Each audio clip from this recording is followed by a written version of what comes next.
How you guys doing? I see you guys already started chatting up over here. Well, let's see what's going on over here. Oh, hi everybody. Hopefully we don't have the same glitch we did at the end of the live stream last week. Cross our fingers, guys. Uh, let's see. Bowery Boy wants to knock Clint out of the number one spot. And Clint says, I will return. All right, guys. Here we go. I'm back to number one. Finland's cool. Red Bull is money. Bowery Boy, I'd like to have the Red Bull multi-bit. Yep. Thank you, Bowery Boy, for the stickers coming up. I know Clint's sending some stuff too. Love the stickers here. All right, let's see. Oh, Bowery Boy, you watch Pablo's Garage? I watch Pablo's Garage. I love his stuff. Tool Collector 72. Clint, yeah, after those in Where Sweden, it's getting easier. Cornwell Scott started a tool. Yeah, I saw that. Cornwell Scott started a tool truck. I gotta watch his stuff. He's got some good stuff. I'm still trying to find a Mako and a Cornwell. No luck. So tonight, I will say, guys. Hi, Sizzle Neck. Retros for life. How's it going, guys? Matt, how you doing? I have several flat Bowery on my bags. That's cool. We love the stickers. So I was today after work. I went on the Mac Tools truck and I picked up. Where is it? I mean, I just had it. What did I do with it? Interesting. Oh boy, what the heck?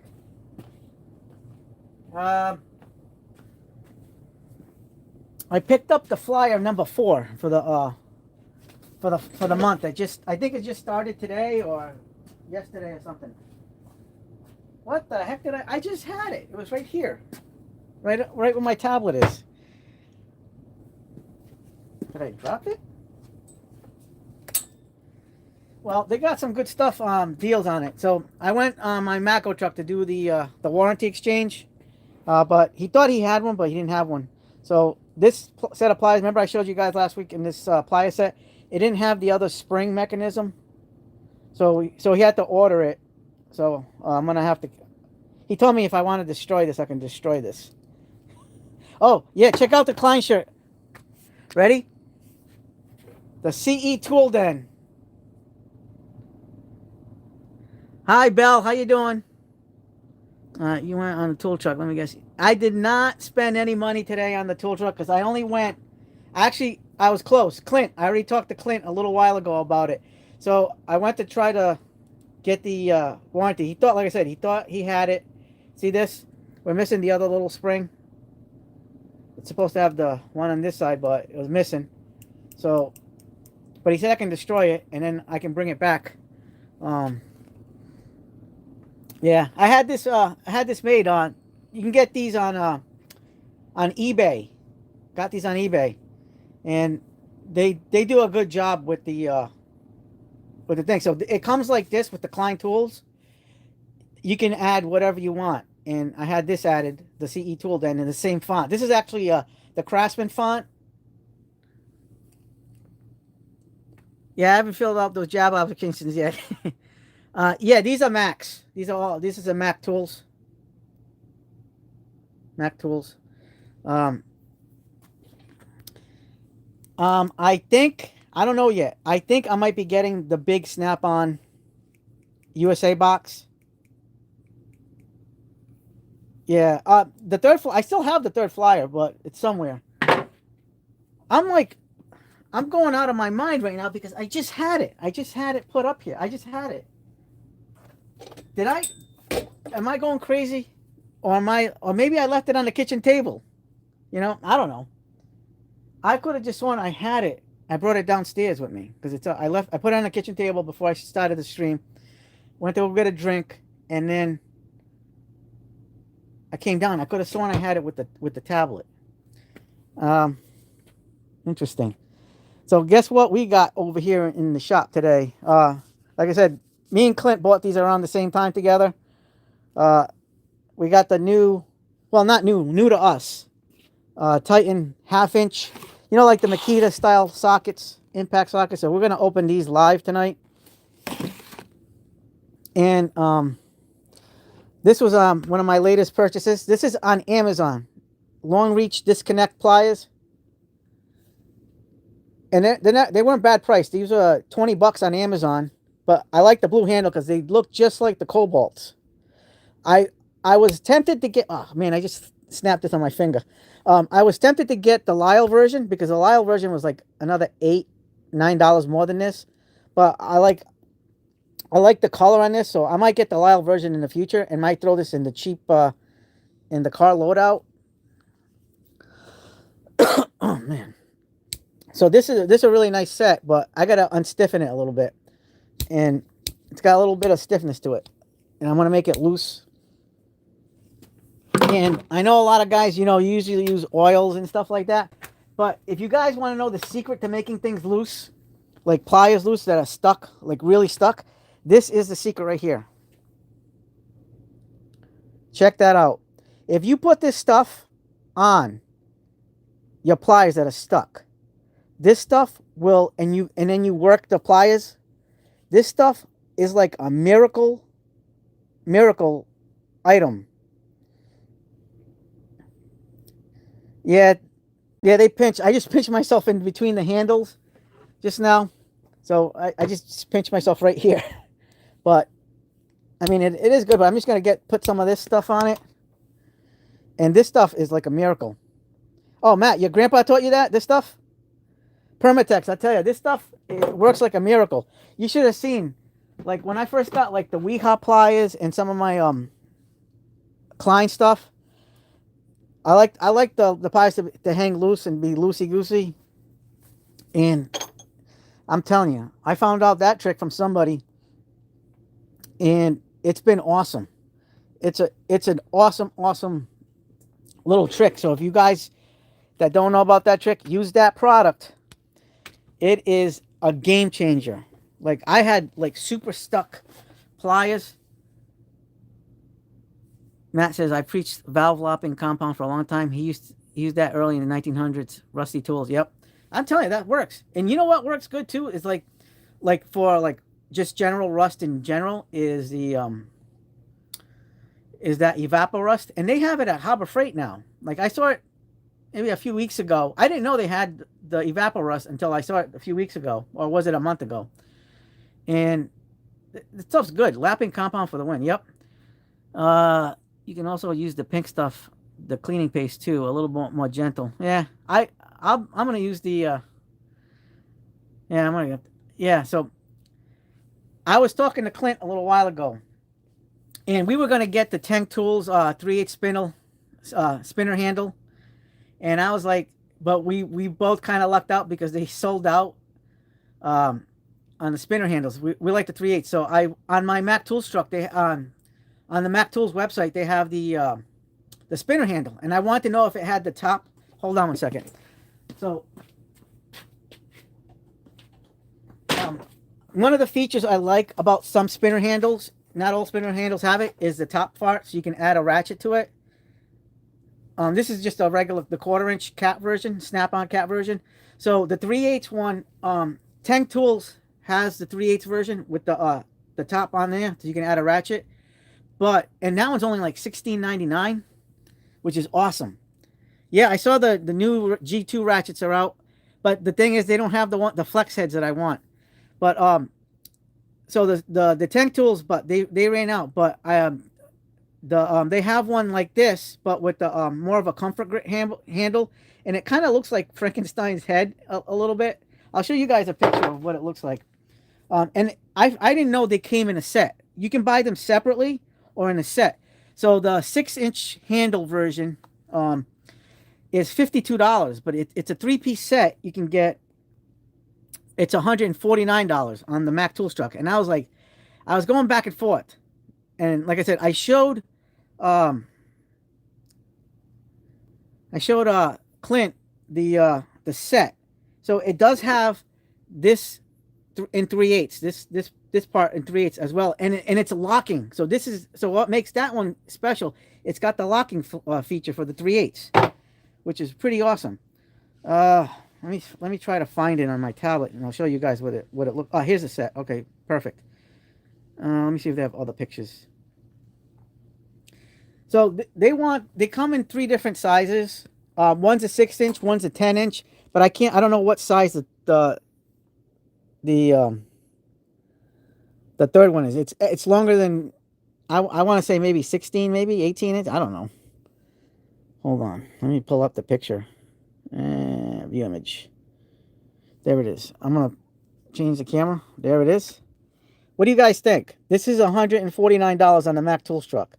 See the locking, the 3/8 locking portion, and you can kind of tell over here that that's got the top cap, so you can attach a ratchet to it.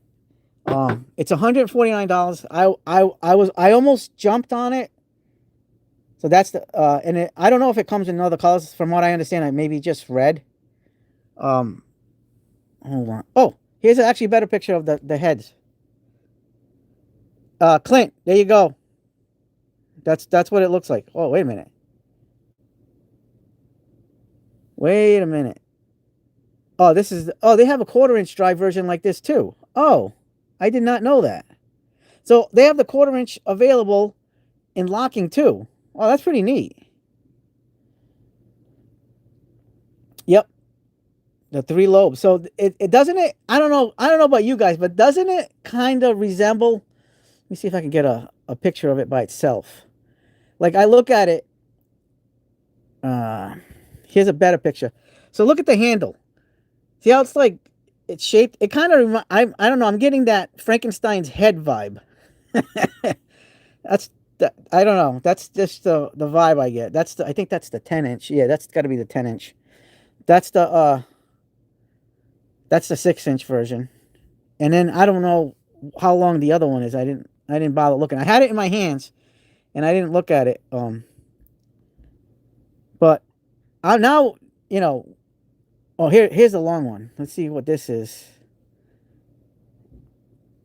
Specs. It's 18 inches, guys. So the long one is an 18 inch. That would be awesome, actually. Maybe I should. And that one's $68.99 regular. So the 6 inch is $52. This one's $69. So that's already well over 100. So this, if you buy them separately, you're gonna be spending whatever. Yeah, but you know what? We're all tool lovers. Hi, Alabama. Matt, we're all tool lovers, and I know tool trucks are expensive, but I buy the tool trucks. But I gotta tell you, man, these look pretty damn nice. Mac's been killing it. I tell you, Mac's doing a good job. But yeah, this is. Oh wow, this guy's got them for $125 in stock. On the Mac truck, it was $149. I'm gonna show him the price. Maybe he looked at it quick, because if that's the price, maybe it's better. It's worth getting this one. Look at that, $125. Maybe I should get it. Damn, I'm a dumbass. I should have gotten them. Look at that. Oh, wait a minute. That's the 1/4 inch. My bad. But this is basically what so that's why it's $149. This is the 1/4 inch drive. So look at the 1/4 inch drive, guys. Look at that. All right, so that's why. So the 1/4 inch, they have a set too. Yep. 1/4 inch drive. So, yep, they have a full set of the 1/4 inch and 3/8. That's pretty awesome. Pretty damn awesome. Let's see. Let me try to see if I can. If maybe I did leave the magazine upstairs. Let me see. We'll go upstairs. Here's the laundry area. Oh boy. We'll get to the. Oh yeah, I did leave it upstairs, guys. I did leave it upstairs. All right, so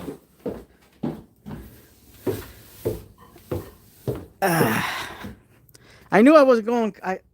I knew I wasn't going crazy. I was like, where is it? Oops. All right.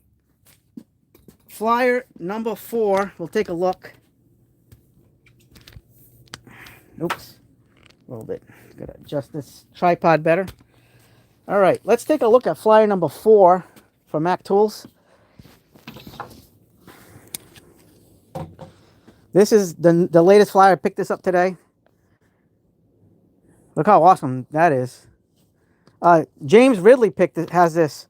He's got an awesome set. I don't know if he picked it up today or whatever, but this looks like a really good set. And it's got a comfort grip. So, he also got a video on this. Watch James Ridley's channel and subscribe to his stuff. Guy's awesome. He shows that today. But look at this deal, guys. $175 for this. For all these vice grips / locking pliers. It comes with 10 pieces, and you get a bag. And the bag, I don't know if this one's... Yeah, that's embroidered, just like the purple one with the pliers like I got. So, this was a 10-piece. You get all that. Yeah, that's 2 pieces of Titan,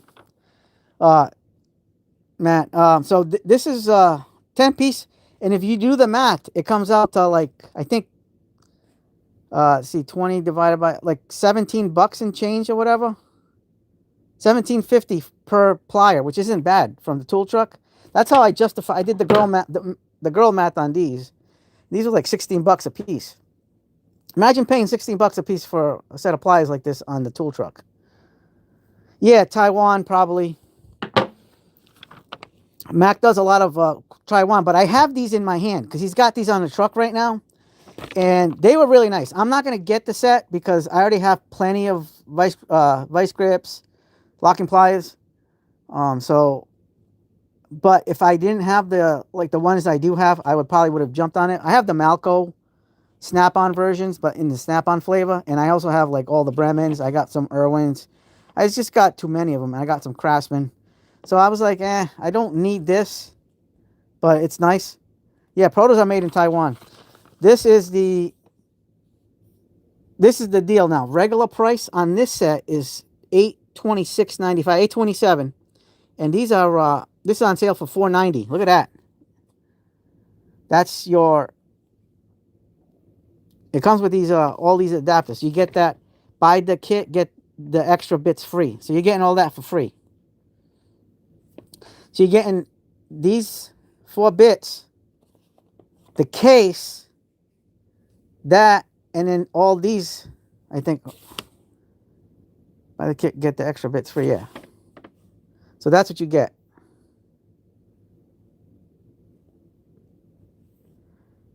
Oh, Matt, I'm going to tell you something. I'm going to let you guys in on a little secret. That might be changing very soon. Want to take a guess? Who and why and who? On the cordless air hammer. Bits are lifetime. Yes, bits are lifetime warranty. So the cordless air hammer might be coming in the future because a couple of years ago on Dorman reviews, Milwaukee, there is a patent out for a I want to say M12 potentially, but it could have been M18. Cordless air hammer. Milwaukee. You're gonna see. They had the diagrams and everything. The patent. You guys, anybody watch Dorsum reviews on YouTube? It's from 2 years ago. So like patents usually take forever. And maybe they'll never come out with it. It's right now. I don't know if it's in development or what, or it's probably stuck in product hell. Who knows? Sometimes it takes. Like I knew about the Milwaukee mower before the mower came out. Maybe like 3 years before the mower came out. If you watch his channel, you'll see a lot of that stuff. Matt says I've used the Skill Auto Hammer with the bit before. Yeah, I have the Skill Auto Hammer. I love that Skill. The Skill's pretty good. It reminds me of the Craftsman Nexus line. That's pretty good. So, but this one's not bad.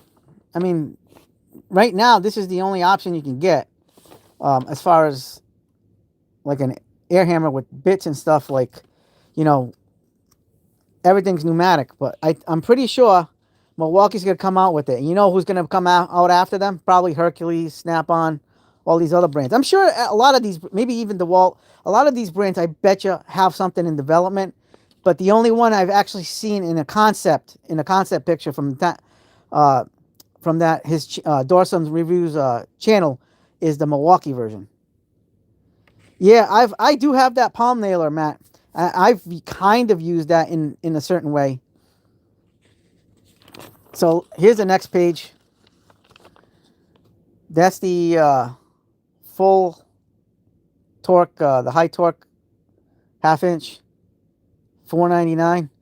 I think there's a better deal on this, but this does come with the oil-proof battery in a kit. And then which one is this?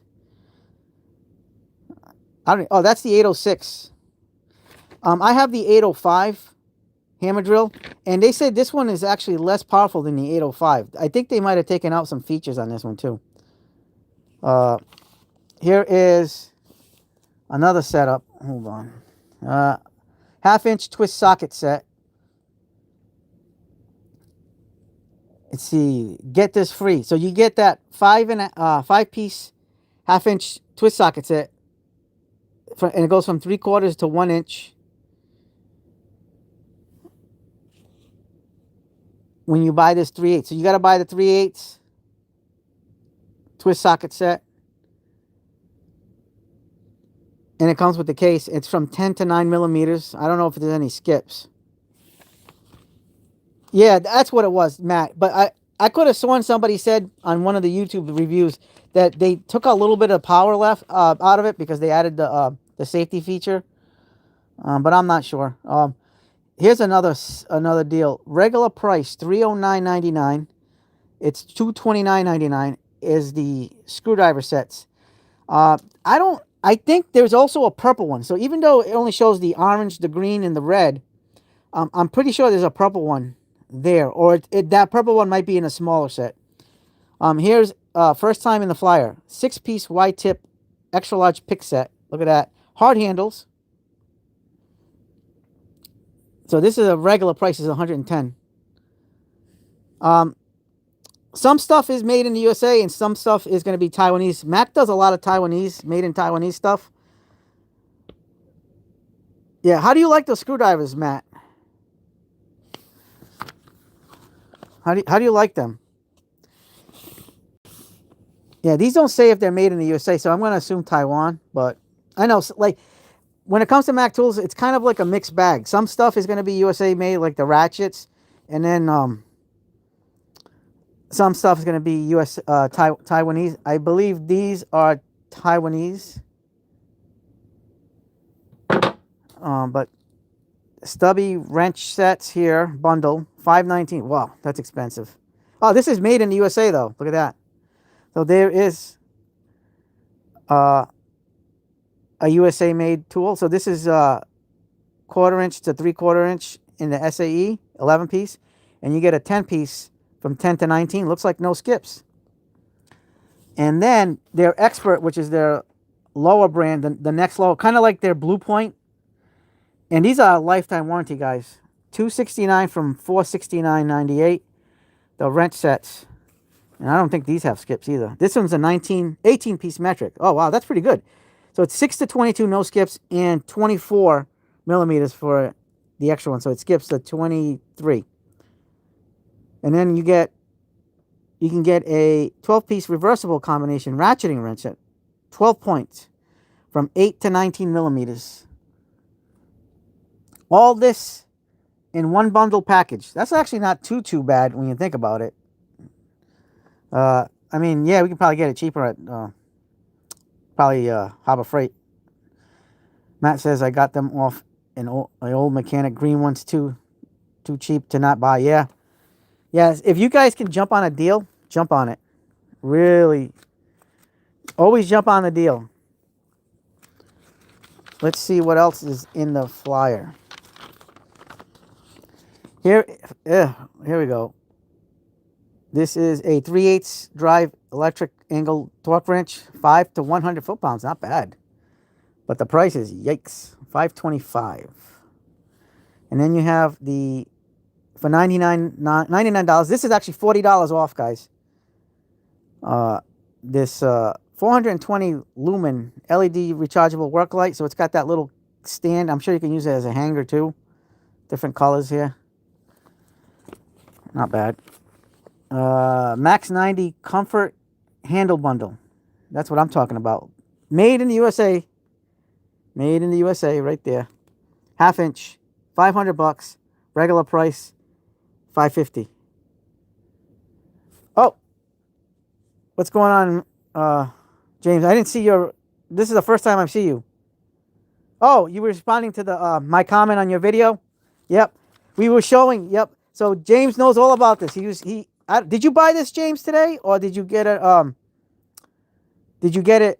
Have it from before? Yeah. Tool Collector Clint says, "Do you get Worko flashlight, Jeff?" Yeah. I don't have it either. I want to get the Worko stuff too. I want to get the Nightcore Worko stuff and some the Rovivon lights because they're all pretty awesome. Nightcore, all that stuff is really good. Matt says old tool trucks lights are heavy discounted and huge profit makers. That's not my, yeah. I'm a big fan of the lights they have on the tool trucks. I have the Easy Reds I got off my Mack truck. So how do you like the air hammer, James? I'm considering it. I don't know if I yet because that's still kind of steep for me. And I have a oh, you got it on Friday? Did it come? So it came with all these bits plus these in that bundle?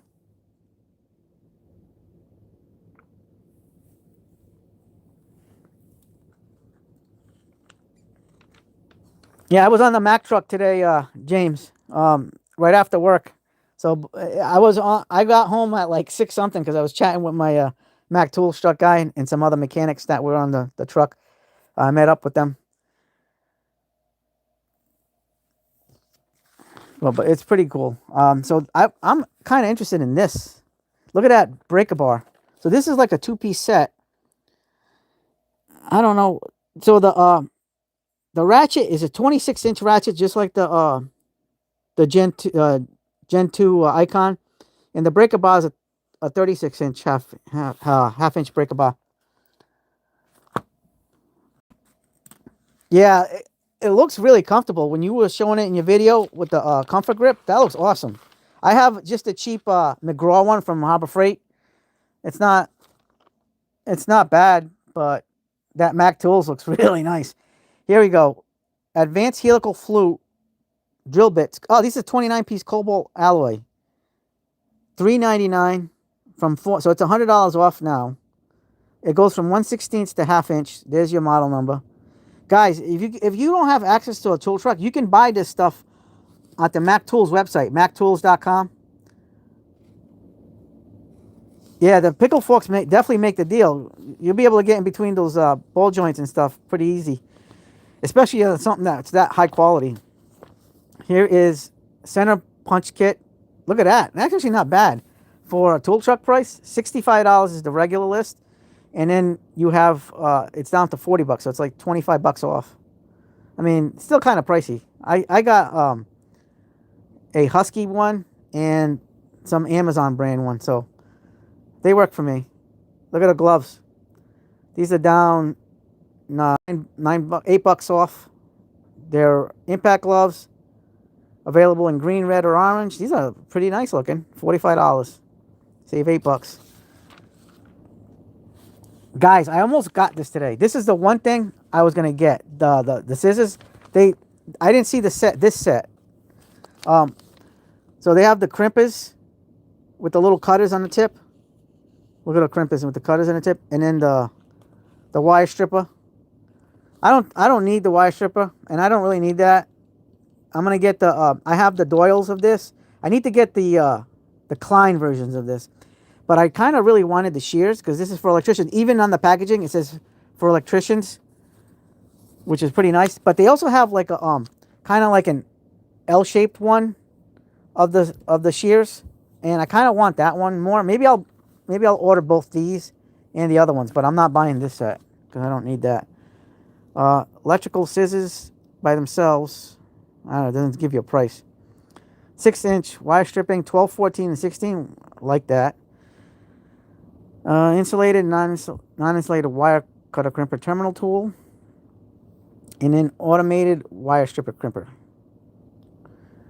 Pretty cool.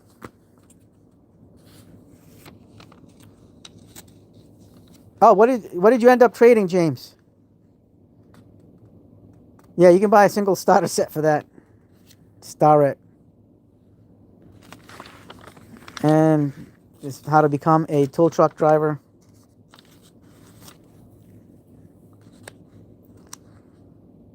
Yeah. Yeah, I'm kind of jealous of you, James. You got the good stuff.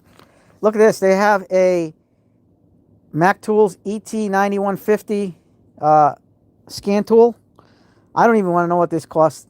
I mean, I got in trouble for the top done one at home.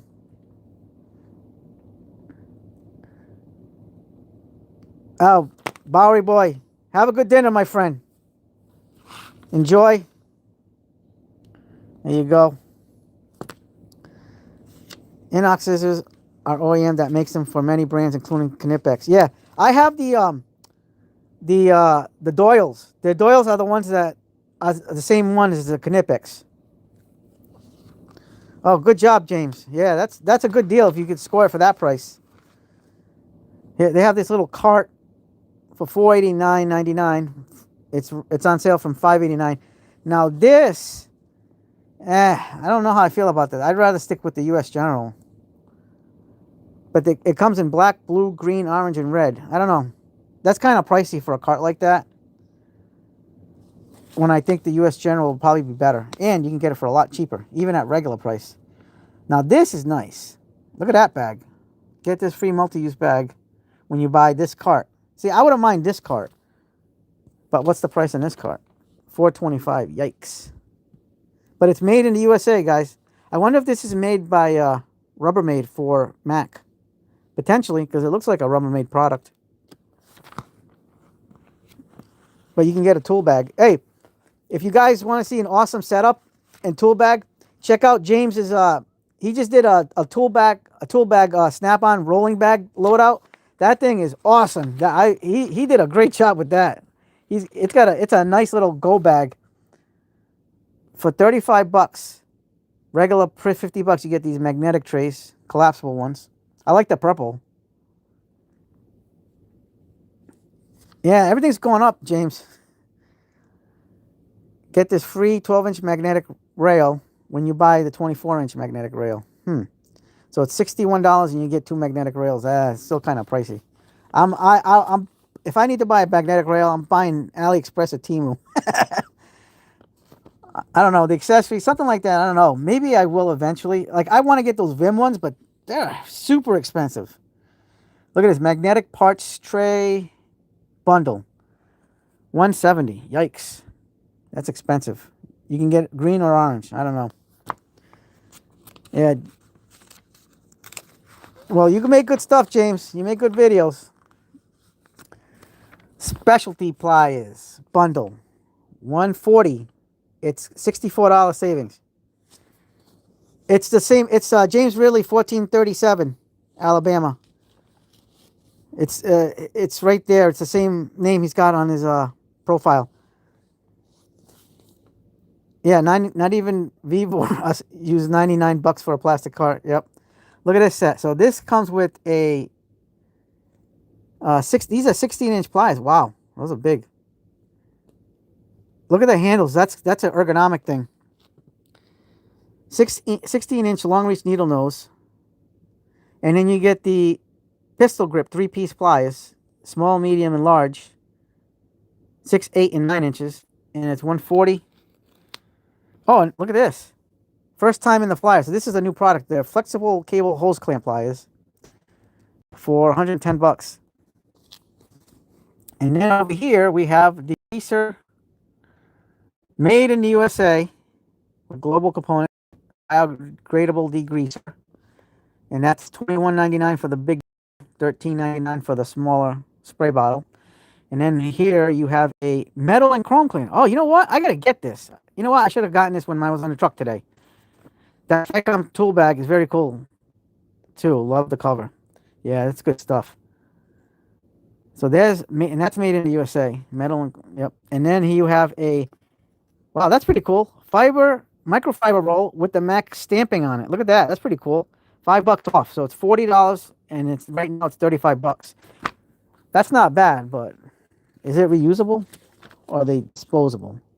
It says safe on painted or glass surfaces. 1 foot by 1 foot sheets. 12 by 12 inches. Not bad. Here is the other section here. So they have a impact wrench block set. Oh, this is like a Lego? Is that like Lego? I don't know. Or is it just like a... Oh, wait a minute. Does that have a plug on it? No. That could be like a Lego. Hey, they have like Mac tool Lego thing. Oh, hi, Belle. Hi, Liz. Live is glitchy. Guys, is my live glitchy? Look at that trailer hitch cover. Mac Tools. Wireless headphones. So is your internet working, Liz? Oh, it is glitchy? Damn it. We had that problem last week and we got cut off. If we lose it, I'm going to get back on as soon as possible. So just be advised. Don't use them with dinner. It will turn things red. My internet is fine. Yeah, maybe it's just mine. I don't know. We have a diecast C10. That's a Chevy C10 truck. Diecast. And then you have a backpack cooler. Well, that's super expensive. Can you see it now?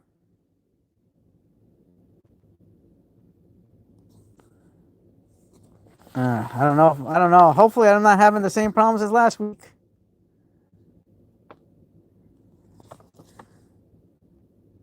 So this is like looks like a Lego impact wrench, some clothing, socks. Yep, and still pixely. Oh boy, that sucks. How bad is it, Matt? They got a Mac Tools racing shirt, polo for men. That's $40. You have these hoodies, button-up shirts, jackets, all kinds of stuff. I want to get this jacket, guys. I don't know if you guys can see that. That's $90. It's a zip-up hooded jacket, technical full zip jacket. Medium, not unwatchable, but far from great. Yeah, I don't know what's going on, guys. I have 1 gig. I should have 1 gig. I have Comcast Xfinity, and it should have. Liz, send it to my tablet. Send it on Instagram or Facebook Messenger, the picture, because the Lego wrench is $50. I mean, that's what it looks like to me. I mean, I don't know. Oh, it is like, okay, it says 500 plus piece count set. It says 7 inches in length, 3.15 inches in width, and 10.86 inches in height. Based on the BWP 152 20-volt half-inch impact wrench. Let me see how bad it is on the tablet.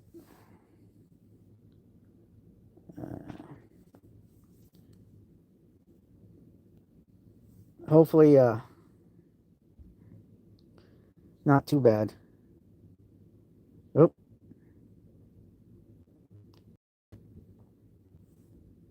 Oh yeah, that's horrible. Yeah, show me the pictures. That is very pixelated. Hard to see. Damn it. Well, the last page. I'm sure this will show better tomorrow. You know, when it's officially uploaded. But that's my Tools truck guy. Awesome stuff. The only thing is they're not allowed to ship, so you would have to buy from a local Mac Tools dealer or the Mac Tools website. This is for $279.99. They have a pneumatic 3/8 by 13-inch band file. It looks pretty cool. The grip looks amazing on this comfort grip, but it's pneumatic. But that is Flyer 4. So if you guys want to catch this tomorrow, you'll probably see this better on that Flyer 4. That's crazy. Did the stream start off glitchy, or is it just turn glitchy after a while? I don't get what's going on. This is kind of messed up, guys. Well, being glitched. All right, Liz, is it still glitchy? Yeah, belt sanders are very handy. I got the a Craftsman and a Ryobi one, and yeah, it turned glitchy. Yeah, darn it. This sucks. All right, so this is one of my most recent purchases, guys. Yeah, a little. Okay, so it's not too bad now. I got this last week. This is the Snap-on, the new trim bar.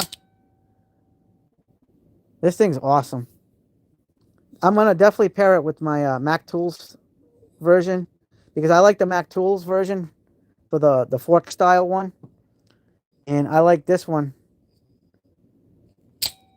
Yeah, this is the green one.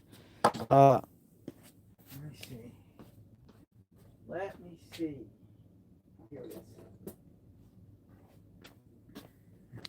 is.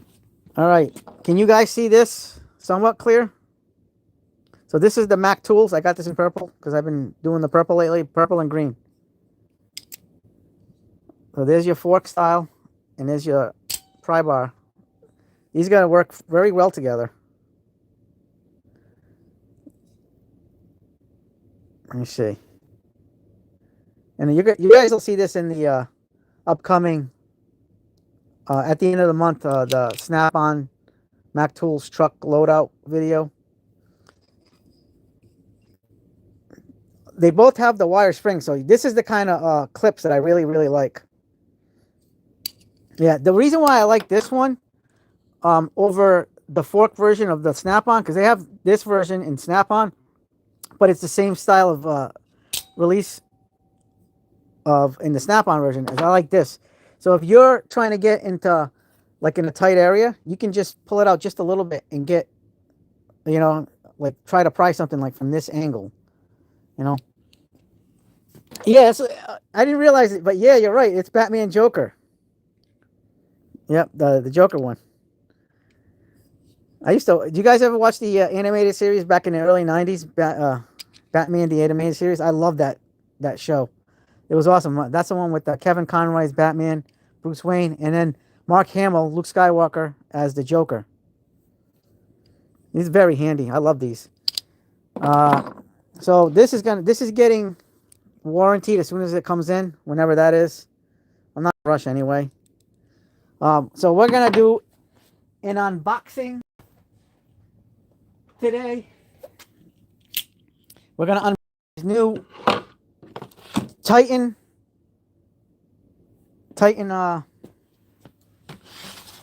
sockets, 1/2 inch. So these were these were on sale, I think. At least one of them was. I think it would have been the metric was on sale. So these come in like the similar setup as the Makitas. The only thing I kind of wish was it had the 11 millimeter. This one doesn't have the 11 millimeter. And we don't need the 20s because we don't really use 20s. But I don't mind that skip. I would have loved to have had the 11. But it goes from 10 to 19 with the skipping on the 11. And then it goes 21 and 22 on the metric. But let me see if the Makitas have the 11. They might have the 11. I don't know. I have these Makitas that I've used, but I don't remember them having an 11. Potentially. They might. That's the standard. Let me get the metric.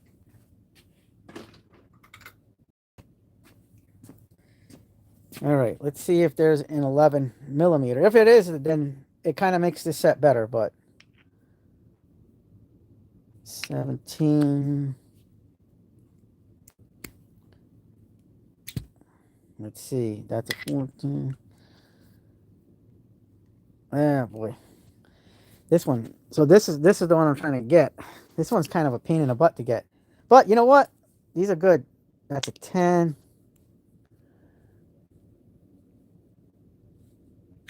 And this is a 12, so it skips the 11 also. The Makita sets do skip the 11. But I kind of wanted this too because like I know like Clint kind of talked me into this too. Like he was getting this, and I was like, that looks pretty awesome. The only thing is I would need to buy like an 11 to kind of go with this because I know like my Ford cars use. And now let's open up the. We're gonna open up the SAE. But this is a really pretty nice Go set too. You know, if you're in like some industrial type of mechanical work, industrial mechanical, this is an awesome set for you guys. Especially that it comes here. Here's the SAE 7/16. Let's look at the package. 7/16, half inch, 9/16, 5/8, 11/16, 3/4, 13/16, 7/8, 15/16, and 1 inch.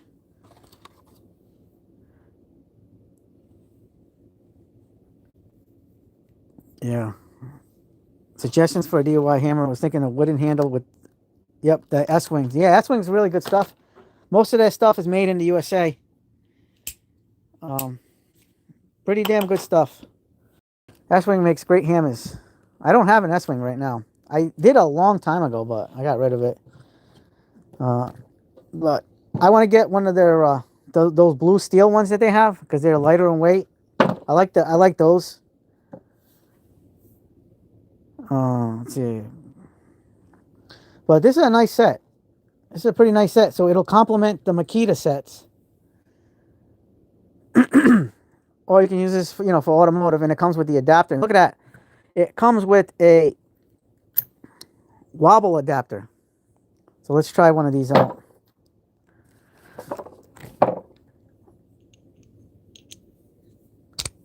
There it is. This is a 19.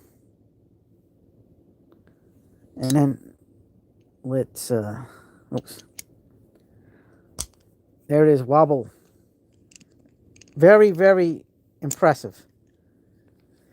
And you can I don't know if they sell this stuff on Advanced Auto Parts, because I know they do carry some hand tools of Titan. That's where I bought the long pliers. But I know Amazon has a whole bunch of Titan tools. Really impressive.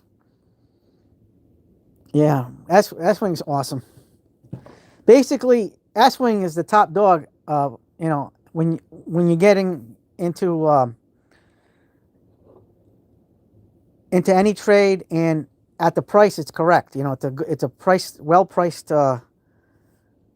hammer, and because anything after that is you're looking at the super expensive hammers like the titanium ones, like a Stiletto or a Mark Martinez one. Yeah, yep. O'Reilly's, yep. They have the Titan stuff too. I don't know if AutoZone has Titan, but I know Advanced Auto Parts and O'Reilly's do carry the Titan brand. Hey, Someway, how you doing? But I think I'm definitely gonna be getting the these in the Lyle version. But I do like these. They're not bad. There you go. Not bad at all. I'm just going to have to put some of that stuff on it to make it not so stiff.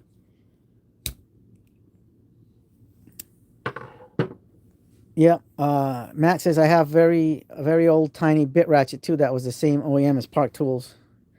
Yeah, and Park Tools has a lot of good stuff. Yeah. I'm not going there, CE. Yeah. Hi.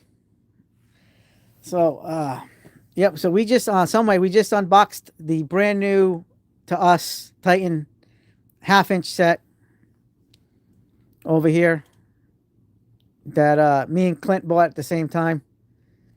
Really awesome stuff. We're liking all this stuff. Shame on me. I gotta get Lyle. I saw Park Tools at Aldi grocery store. Yeah, they carry all that stuff. They have like the impact driver. They have, I think they have a small impact wrench too, and drills. Is a seat on the Titan. Let's see, made in Vietnam, so that's going to be good quality. I know Vietnam's been, yep, Vietnam, and I know Vietnam's, like I said in previous videos, Vietnam is really taking a lot of the manufacturing away from China, and they're doing good. They're doing a really good job on their manufacturing. Now it's not USA or German quality or Japanese quality, but it's still pretty good quality. Um, you know, they're becoming, they're going to be, I think Vietnam's going to be like a Taiwanese quality at some point. They're going to get on that, on the gravy train. And, you know, that's my opinion. I mean, everything that's made in Vietnam so far, I've had very good luck with. Yep, Vietnam does Weeha pliers. It also does, I think it did the case on the Weeha, that meme set that I showed you guys a while back ago. That was made in Vietnam. And some of the, I don't know if what is made in Vietnam on that set. But I don't know. I'm kind of confused because I wish they would have been a little bit more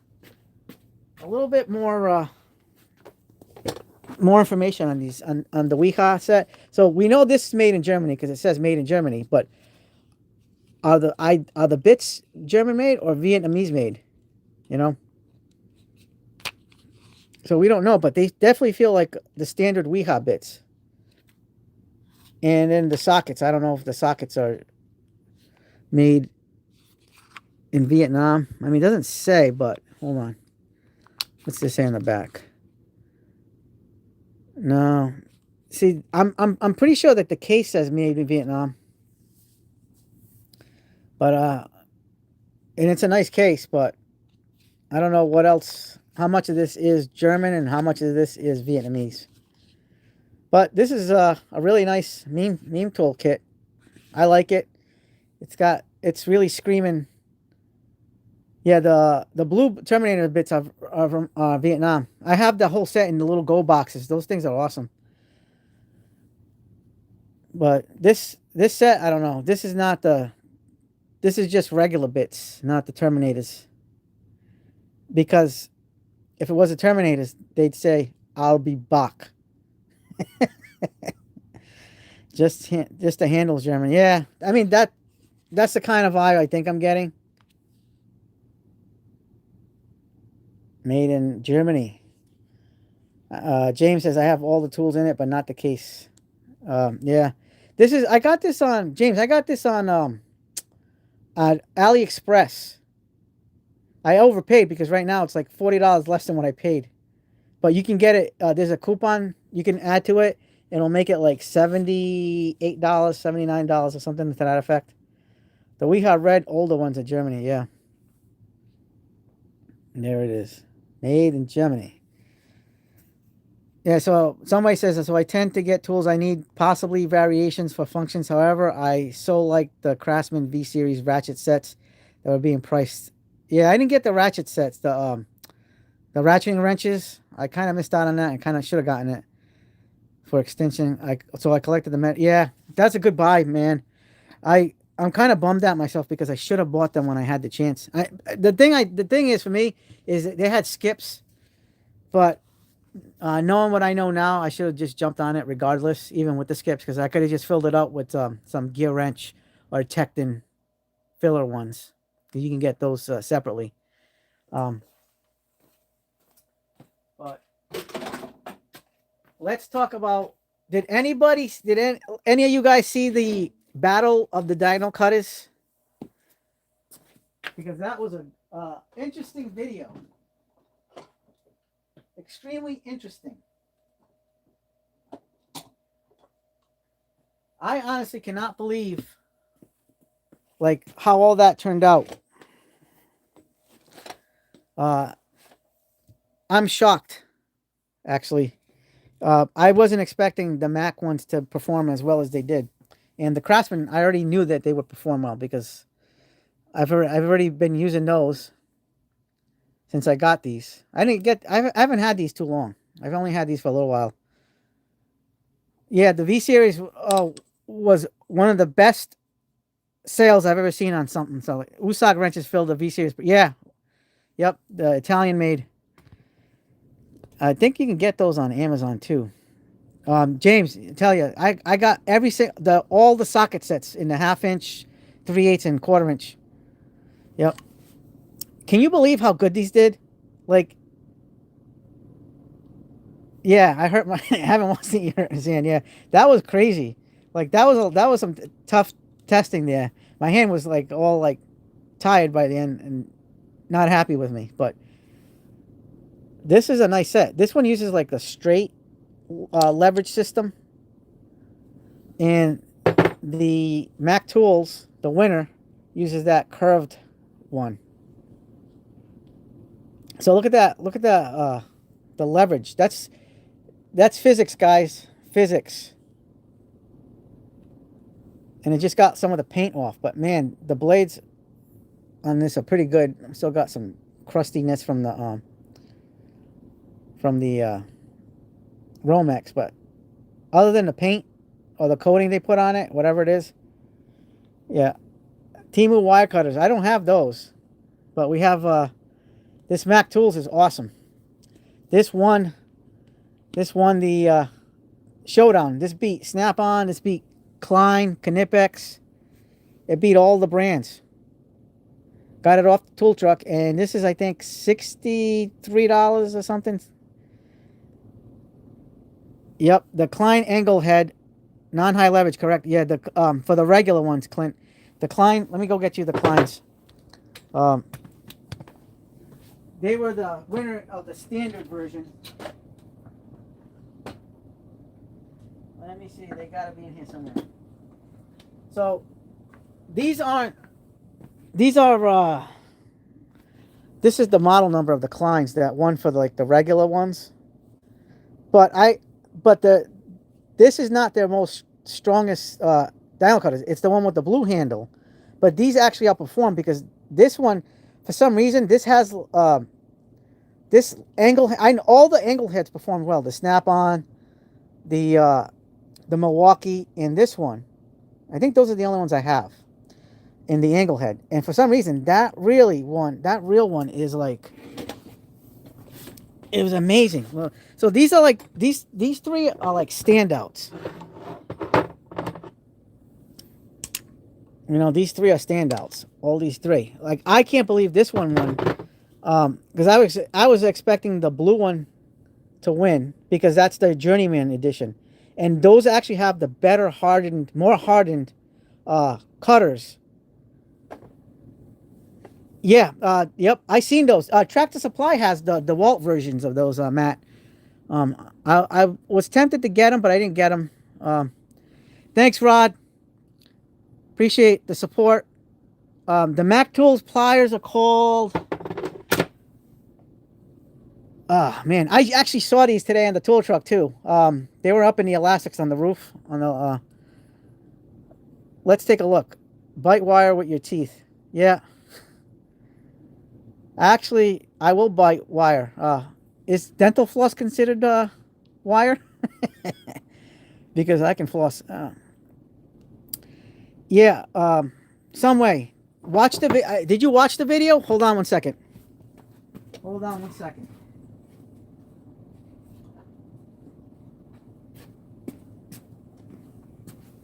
So these are the ones that we use these on the test too. So these are the 8-inch. This is the other, this is the same head as the 10-inch version. Just has the 8-inch length, but the 10-inch is the longer one. It's a video. I uploaded the video a few days ago.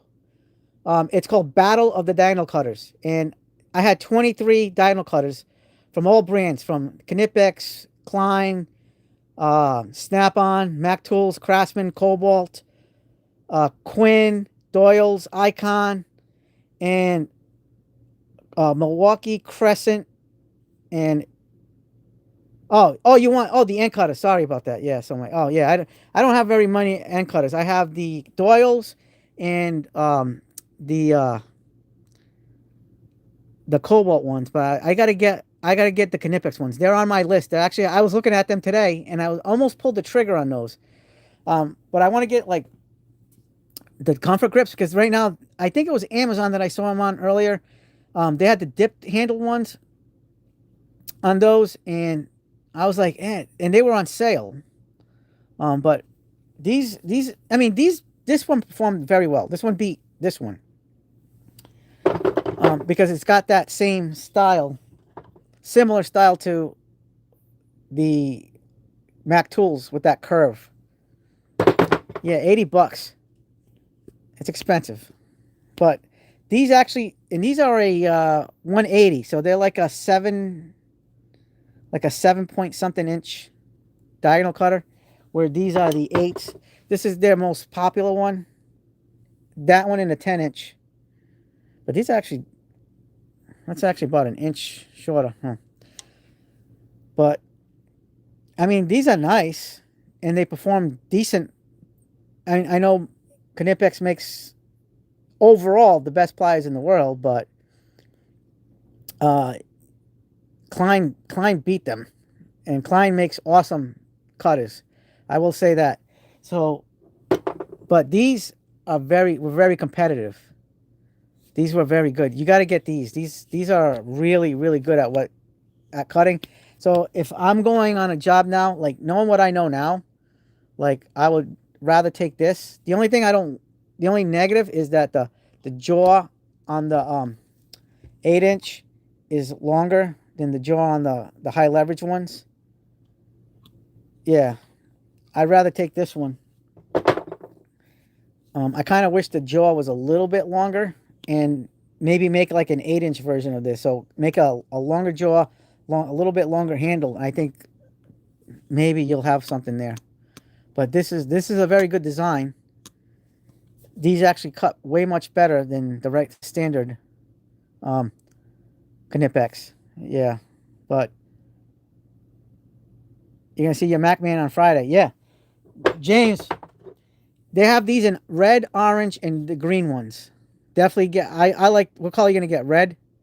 I was very. I love these green ones. Like I bought the green ones. He had all three colors.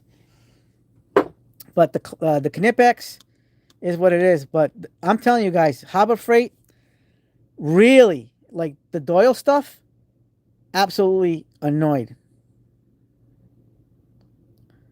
Oh, yeah, I'm kind of annoyed. YouTube censors the D word for side cutters.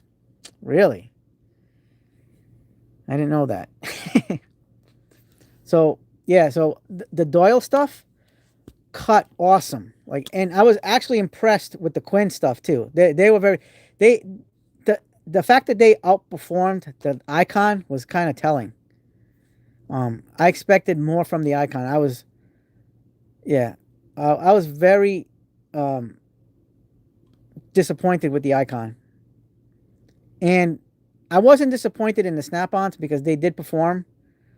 But I was really kind of a little bit I was disappointed with the Icons. They should have done better. They should have. I don't understand like what happened there, but the Doyles performed close to like a standard uh, style of Klein, and I know that's who they're going after with the Doyle line is Klein. So, and I don't have the angled head of this, so I want to get the angled heads of they have it in the standard version, not this version. So I want to get that. So maybe that'll be a better cutter than this one. Yeah. But I will say the Knipex, if I want to take the Knipex to work, these are the ones that are coming with me. But these Kleins are amazing. Like the fact that they went all the way to the end. Mac 10 says those can't cut a paper clip. But the Kleins, these Kleins can cut everything. Would you cut a nail? Like, would you say a nail is thicker than this? You gotta watch the video, Mac 10, because these cut awesome. The Knipex cut these cut awesome too. These performed well. Any of these high leverage pliers really perform very well. Let's take a look at this stuff. Hold on 1 second.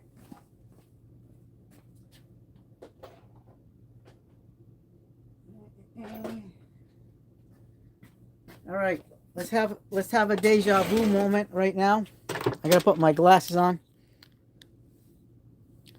So Mac, are you saying which ones are you saying that can't cut a paper clip? Mac 10, which ones? Because we're gonna cut a nail live. Would you say this is thicker than a paper clip? Let's try it. Which ones are the ones that? Let's put it to the test. I did the video. I can put the gloves on. And the Knipex. Guys, this is deja vu for me again. Here's the Knipex version.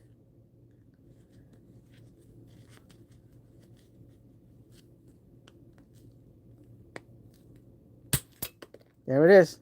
You heard that? Clank.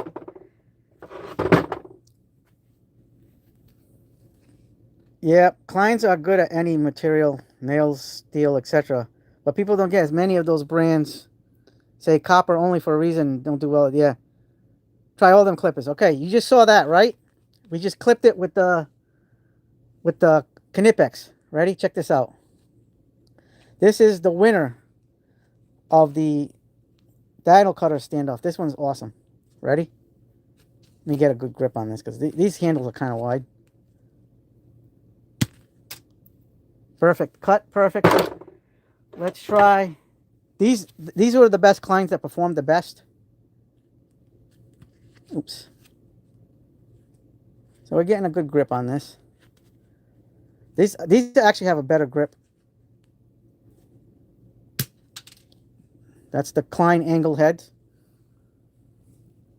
I do not have the Weehaw bi-cuts. They're on my list, so at some point I'm gonna get those and try to see how they rank with these. But I'm sure the bi-cuts will rank up there with this style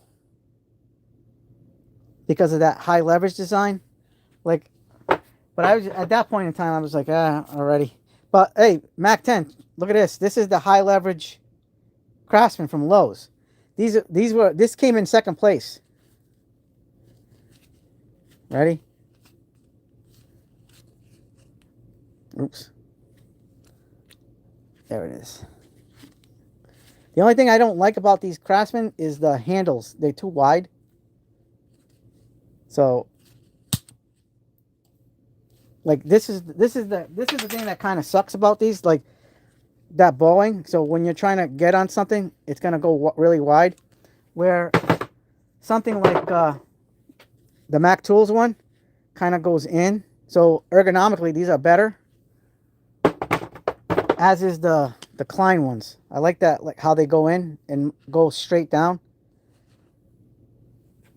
Oh, awesome, James. It's all clear now. Maybe the bandwidth is better. Maybe I think you gotta like the videos because I remember like back in the day, VCG said the interactions, liking, not liking videos plays a factor in bandwidth. Maybe it's a YouTube thing. Maybe hit the like button. But yeah, so like that's the only thing about these. If you see that, look how much wider that is. So that's the one negative of these, but these cut awesome. But the regular versions didn't cut well at all. The standard versions. That's why you got to get this. This is one of the best ones you can get. Yeah, Matt says it's a matter of cutting copper and aluminum. So soft stuff. If you need to cut crazy steel stuff, I keep Knipex Cobalt for that reason. Yeah, honestly, I have to get those Knipex Cobalt. I have the Doyle versions of cutters like that, and I really like those. Those are really good. But these, these right here are pretty awesome.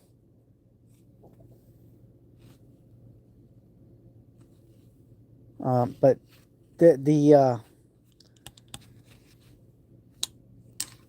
the final winner was this one. So I mean, it beat the Snap-ons.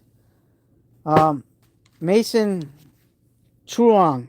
I don't have an electrical. I just know how to do electrical because I got taught. My dad taught me originally. He's got a background in that, and then I used to help my dad. My dad was a for a little while. He for part-time job. He worked as a cable man, and so I used to work. I used to work with him when I was younger, and I learned a lot of stuff, cabling and all that stuff. When I'd go with him, me and my brother would take turns going with him on jobs. So we do work with coax cable, all that kind of stuff. We would go in his truck. That was pretty fun. And David Sizemore, how you doing, David Sizemore? The tool den is in the house. Awesome. How you doing? So we did a lot of cable work, and he did all the climbing up on the telephone poles, but we did a lot of the inside work to help out my dad, and it was a pretty rewarding, and we learned a lot from that, doing that. But I'm a handyman, Mason, and I do electrical, plumbing, carpentry, some HVAC, not much,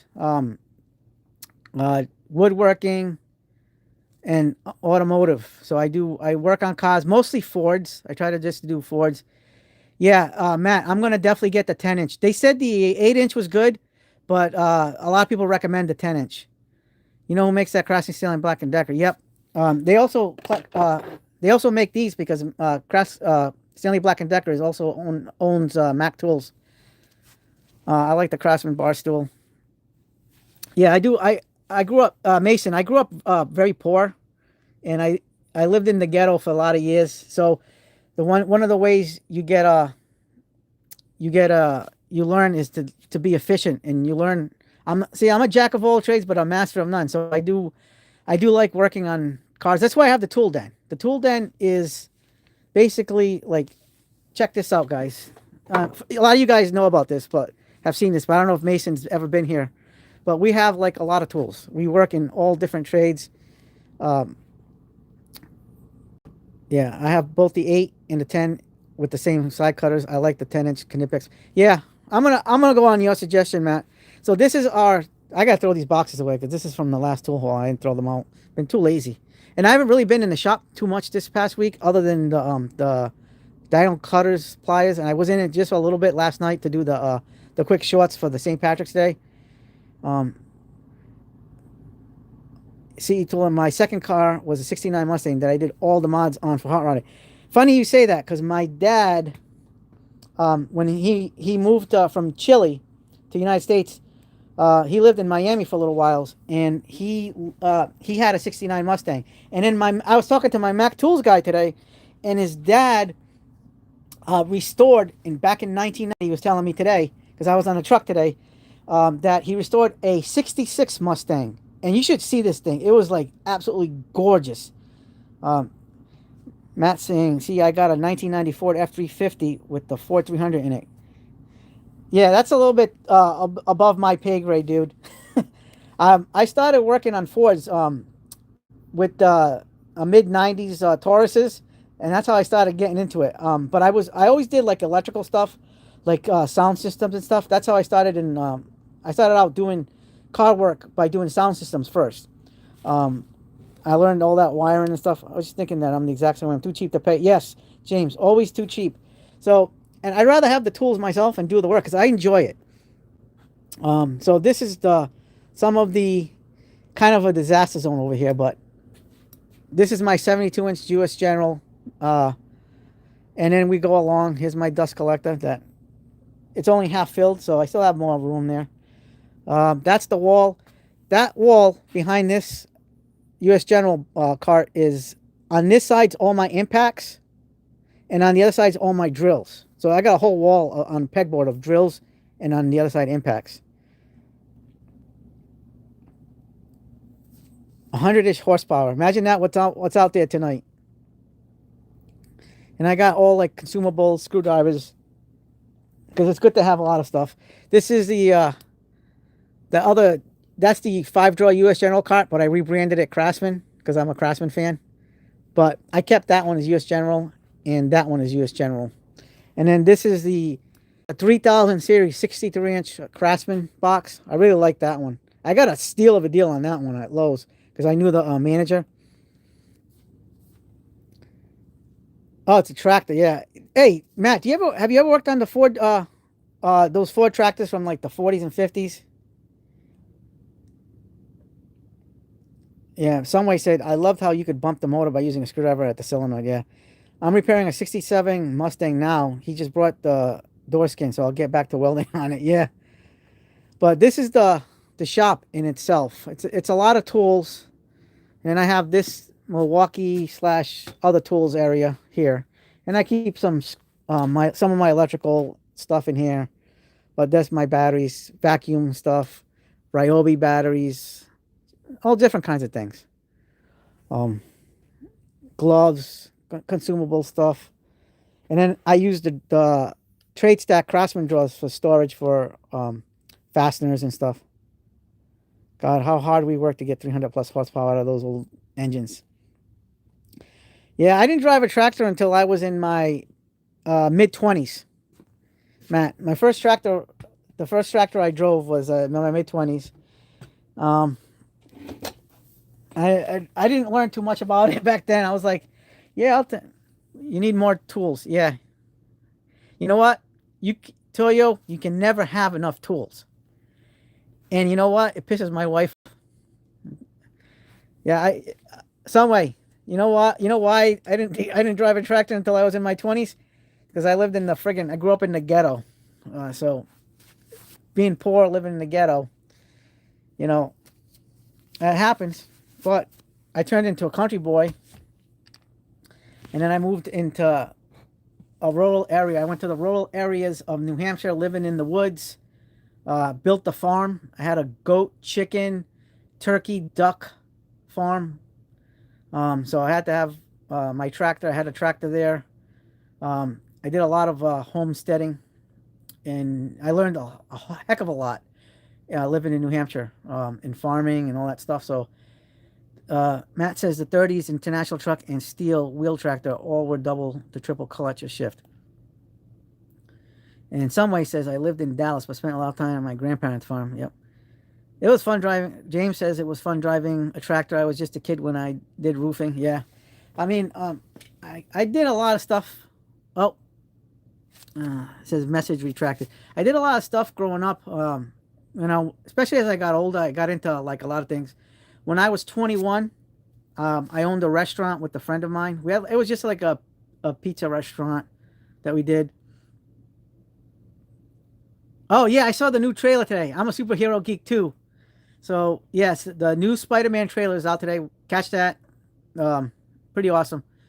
Also, there's gonna be a Superman cameo in the new Green Lantern series on HBO Max. That's my boy. Yep, International. Might not suck. Yeah, I'm hoping. I don't think it's gonna suck. The trailer looked good on the Spider-Man stuff. Oh, guys, the guys that haven't been here, I got this new shirt today. Who just tuned in? The CE Tool Den is now rocking Klein Love with CE Tool Den. I had this done on eBay. There's a person on eBay that does these, so I was able to get these and pretty decently priced. See, mine sucks. Yeah, I can't wait to see that new Spider-Man movie. The Hulk's gonna be in it. Jean Grey from X-Men is gonna be in it. That's that chick from the redhead chick from Stranger Things. She's gonna play Jean Grey. We didn't get to drive the red International tractor. It has a belt-driven steel wheel that would eat you till you were 16. Yeah. Ned looted. Oh yeah, and the Punisher. Yep. John Bernthal as the Punisher. He's back. He's back. From what I understand, is this movie, the Spider-Man movie, takes place right after season 2 of the new Daredevil series. So the movies, I don't know if the movie's gonna come out first and then the Daredevil series, or the Daredevil season 2 is gonna come out and then it's gonna segue into the Spider-Man. The trailers are usually better than the movie since COVID. Yeah. Sizzle neck. It was nice talking to you earlier. But yeah, I'm very happy with the new Spider-Man trailer. I'm a super, super huge Superman fan. Like I even have a tattoo over here that says Man of Steel, with the Superman. I got that when I was 21. I got that done in Canada because I was visiting my family in Canada, and I was like, I need a tattoo. I want a tattoo, so I was able to get a good deal on the tattoo in Canada. And then over here, I have a Red Sox. I live in Massachusetts, so I got a Red Sox tattoo over here with the initials of my kids. Pretty awesome. I got to get a Patriots one, though. I want to get a Patriots tattoo. But it's neither here nor there. Maybe a Bruins one in the future. But I need to get maybe, I might do like a CE Tool Den one, too. I gotta do that. That'd be kind of cool. A CE Tool Den. Daredevil starts March 22nd. Do you guys know when the Spider-Man movie comes out? I don't remember what the date they said. And I don't know if James says I need to come out a name for my channel. Jimmy's Grinding Tools. Yeah. Spider-Man, July 31st. So, okay, so this is going to be good that they're going to go they're going to follow a good timeline. Because I was kind of concerned that the Spider-Man movie would come out first, even though the timeline, what happens during the Spider-Man movie, actually happens after the Daredevil season 2. So that kind of works. Okay, that's perfect. So you'll be able to see the Daredevil show, because if you look at the on the Spider-Man trailer, the mayor gives Spider-Man a key to the city, and it's that female from the Daredevil show. She's the mayor. So something must happen on the Daredevil season 2 to the Kingpin, where maybe he has to quit because they discover all his fraudulent, underhanded things he's doing with the city in New York. You didn't watch Daredevil season 1? Dude, you gotta watch it. It was awesome. Yeah, always a crossover Easter egg. Yeah, there's gonna be a lot of people in that movie. Marvel people, and I'm looking forward to see how they play it out, because it kind of sucked the way Peter Parker told Doctor Strange in that last Spider-Man movie to make everybody forget. That kind of sucked. The Born Again series, yeah. Oh, the original Born Again series, yeah. Yeah. Yeah, you gotta watch that. All that stuff's pretty awesome. And the way they connect the worlds is pretty cool. Scorpion. Yeah, Scorpion's gonna be in that. Remember that in that cameo he did after that movie, what was it? Spider-Man part. It was a Spider-Man 2. Was it Spider-Man 2 in the end credit scene?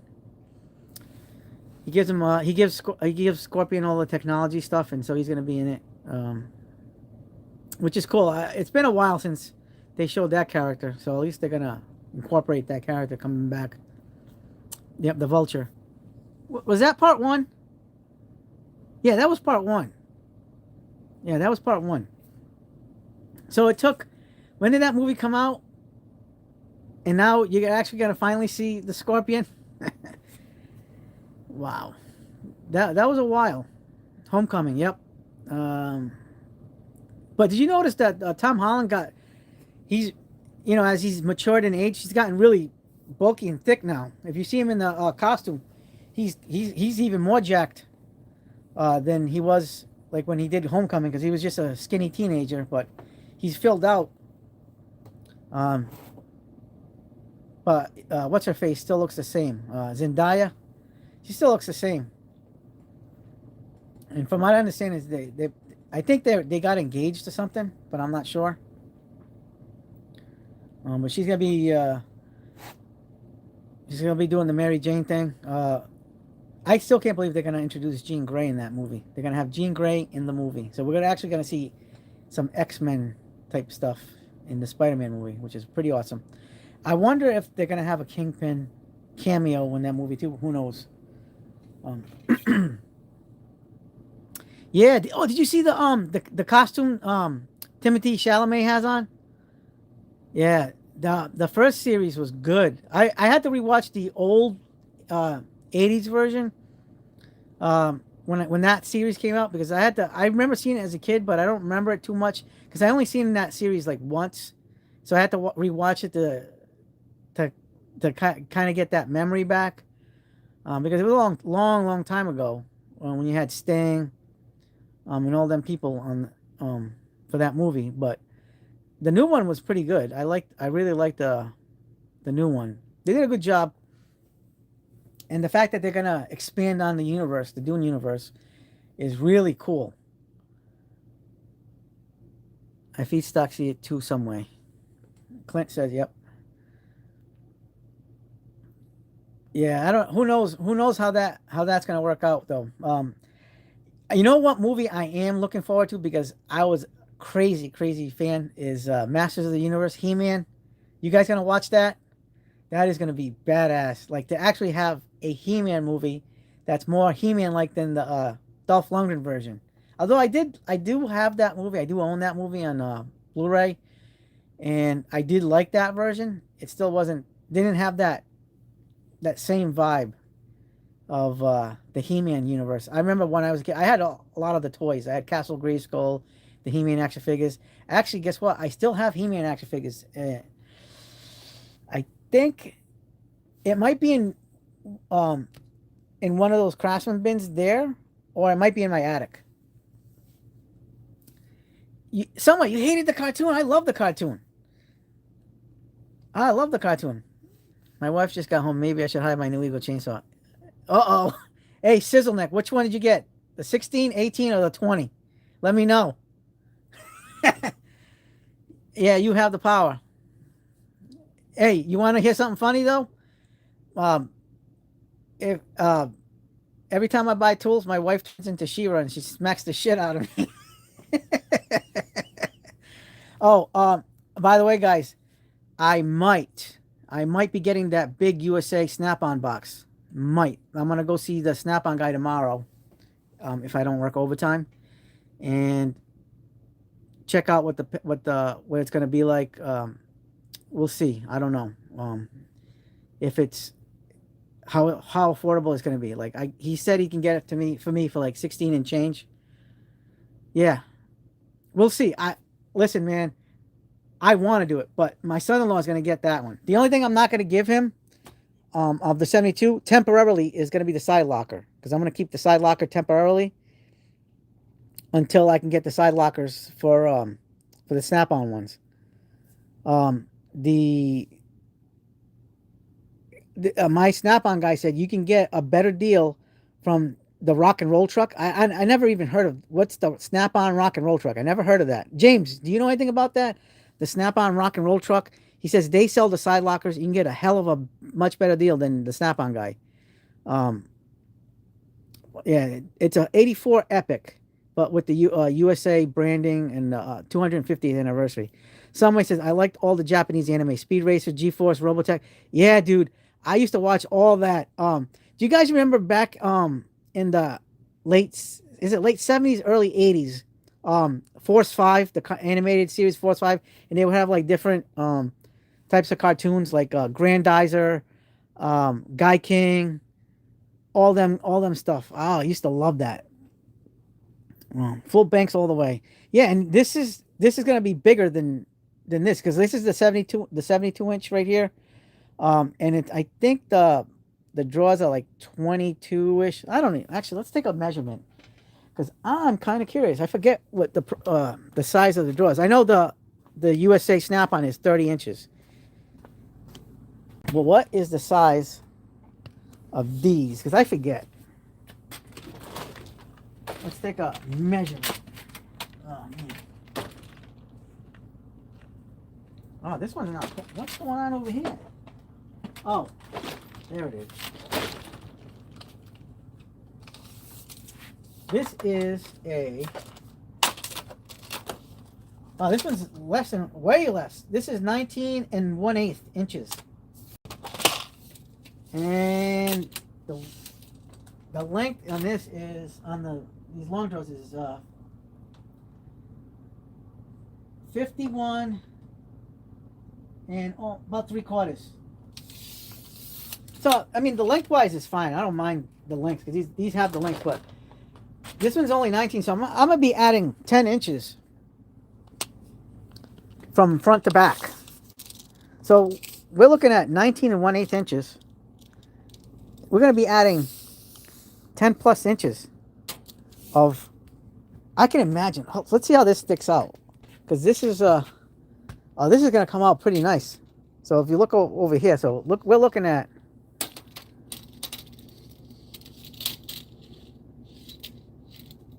10 plus inches further out. I'm down for that because that's going to give me way more storage. I'll be able to put a lot more stuff there. James says, yeah, that's how I got mine. They have used like new, like half off, and you trade in, you get it cheaper. Yeah, I don't want to trade this in. Like I was thinking about it, but then I was like, I'd rather have my son-in-law get this. I'll give him the top hutch and the bottom, and then eventually he'll get the side locker. Until I get the side lockers. I'm just going to wait till I pay off the big one first, and then I'll get the side lockers.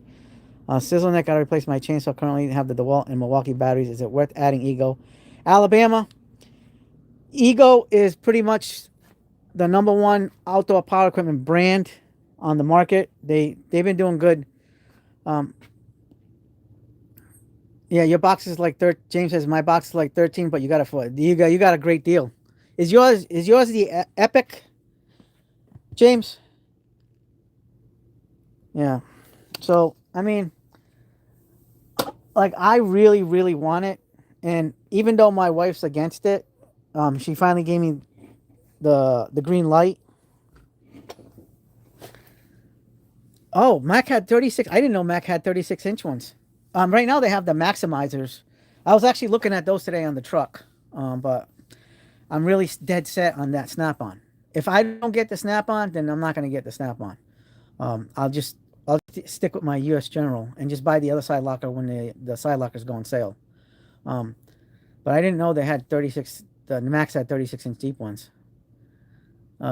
Tools and Stuff does a test of Makita, Milwaukee, and DeWalt and Project Farm 2. Yeah, that 36 was from the 70s. Yeah, Master Series.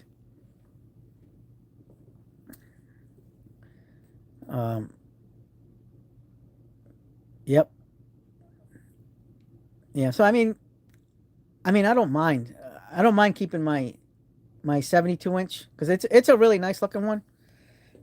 And maybe if I don't get the snap-on one, maybe I can just give that to my son-in-law. I'll get the purple U.S. General, or maybe I'll just wait for the Icon G2s. Matt says I like FlexVolt chainsaws. They're great. Yeah, the FlexVolt chainsaws are probably some of the best on the market when it comes to the chainsaws. They're super powerful. I forgot who did the test on them. That they really perform super well. Better than the Milwaukees. And I have the Milwaukee one, but I never got the FlexVolt chainsaws. You know what it is? I don't use it very much. James says my yellow box is 30 years old and used every day, never had any problems. Yeah, dude, yeah, your boxes are awesome, in awesome shape. I mean, it would be really, really awesome if I can get my hands on them.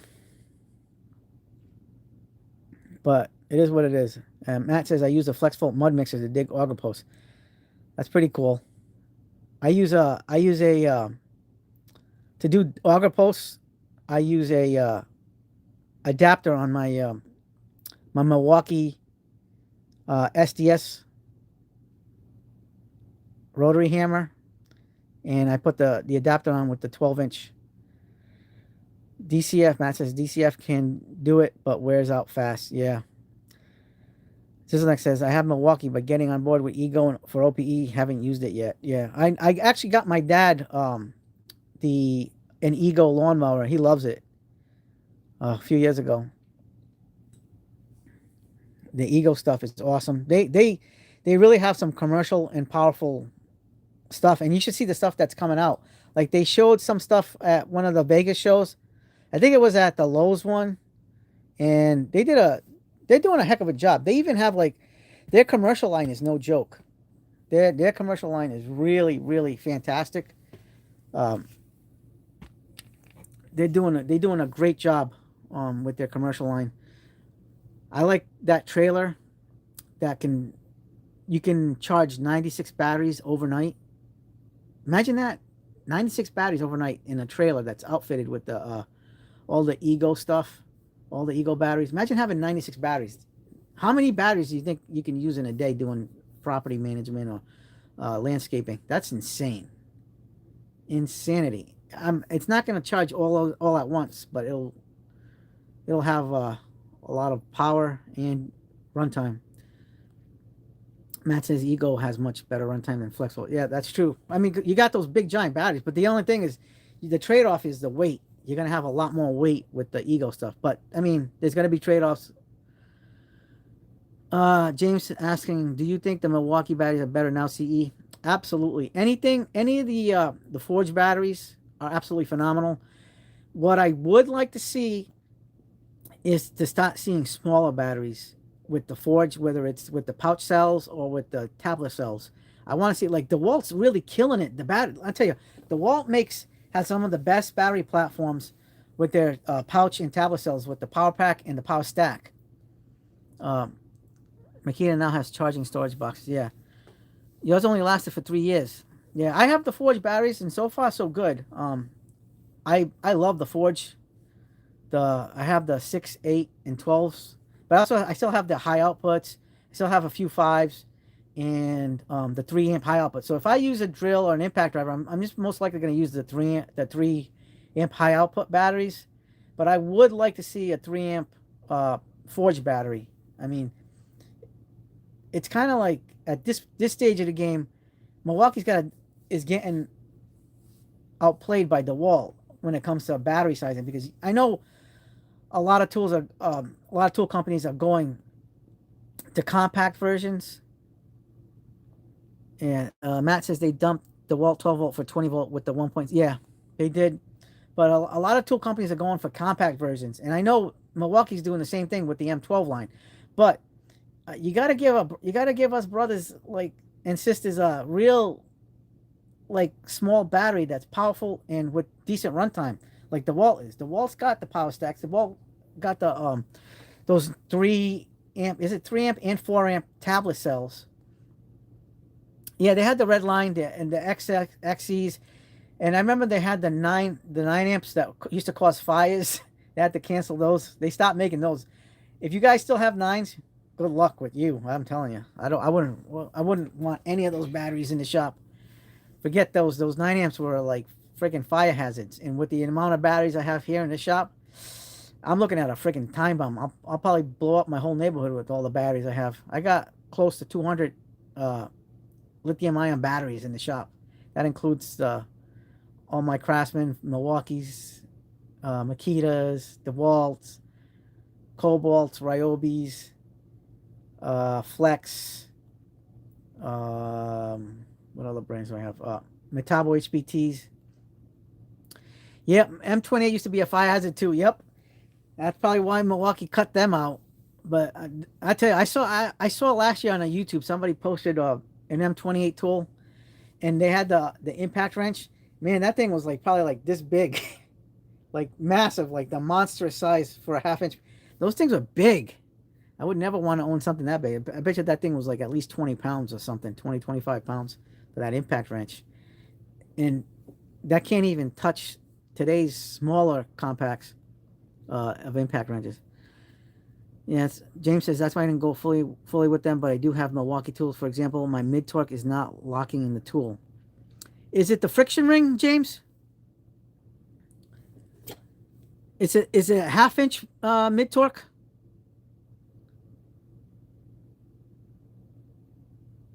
Your mid torque is not locking in the tool. Try going on the 1-800 sawdust. So you can maybe warranty it if you're still within the warranty period for the tools is like 5 years, and the batteries are 3 years. I've had to do some warranties. I actually have a Milwaukee service center about 25 minutes from my house, but I've only had to use them a few times. I've had to use them, but they've been pretty good. And they would send it out, and I would either pick it up there or they would send it to my house for the warranty, and it take like 2 weeks um, to get the tool back or like the charger, because I had a problem one time with the charger, one of my rapid chargers, and it was like pretty bad. It didn't work, so I had that done, and they sent it, and they got it. They got it for me back within like 2 weeks. So it's pretty good. I mean, I haven't had an issue with them, but I know there's people that have had issues with Milwaukee's warranty. You just gotta keep escalating the situation until um, they they can get you helped properly. It says got a 16-inch chainsaw with 2.5 battery and charge it for $219 at Lowe's. The battery alone retails for $199. And Matt says, I originally went to DeWalt because there was a service center in 5 minutes and I could get new or fixed on spot. Yeah. So the DeWalt service center is right next door to the Milwaukee one. That's 25 minutes away from my house. Isn't that funny? I laughed the first time I saw that when I first went up there. I was like, oh, wow, DeWalt's right next to the service center. It's right next to Milwaukee. Sizzle neck. So I got my dad an Ego lawnmower a few years ago, right? Check this out. It was one of those unicorn deals that was like, like the penny items at Home Depot? Well, this wasn't a penny item per se, but it was like the same thing.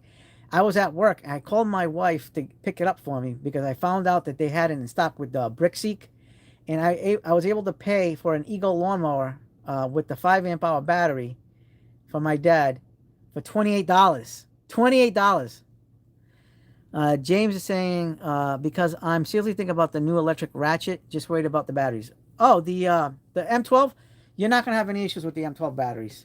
M12 is awesome. I have the M12 Surge too, Matt, and I've had it for quite a few years, probably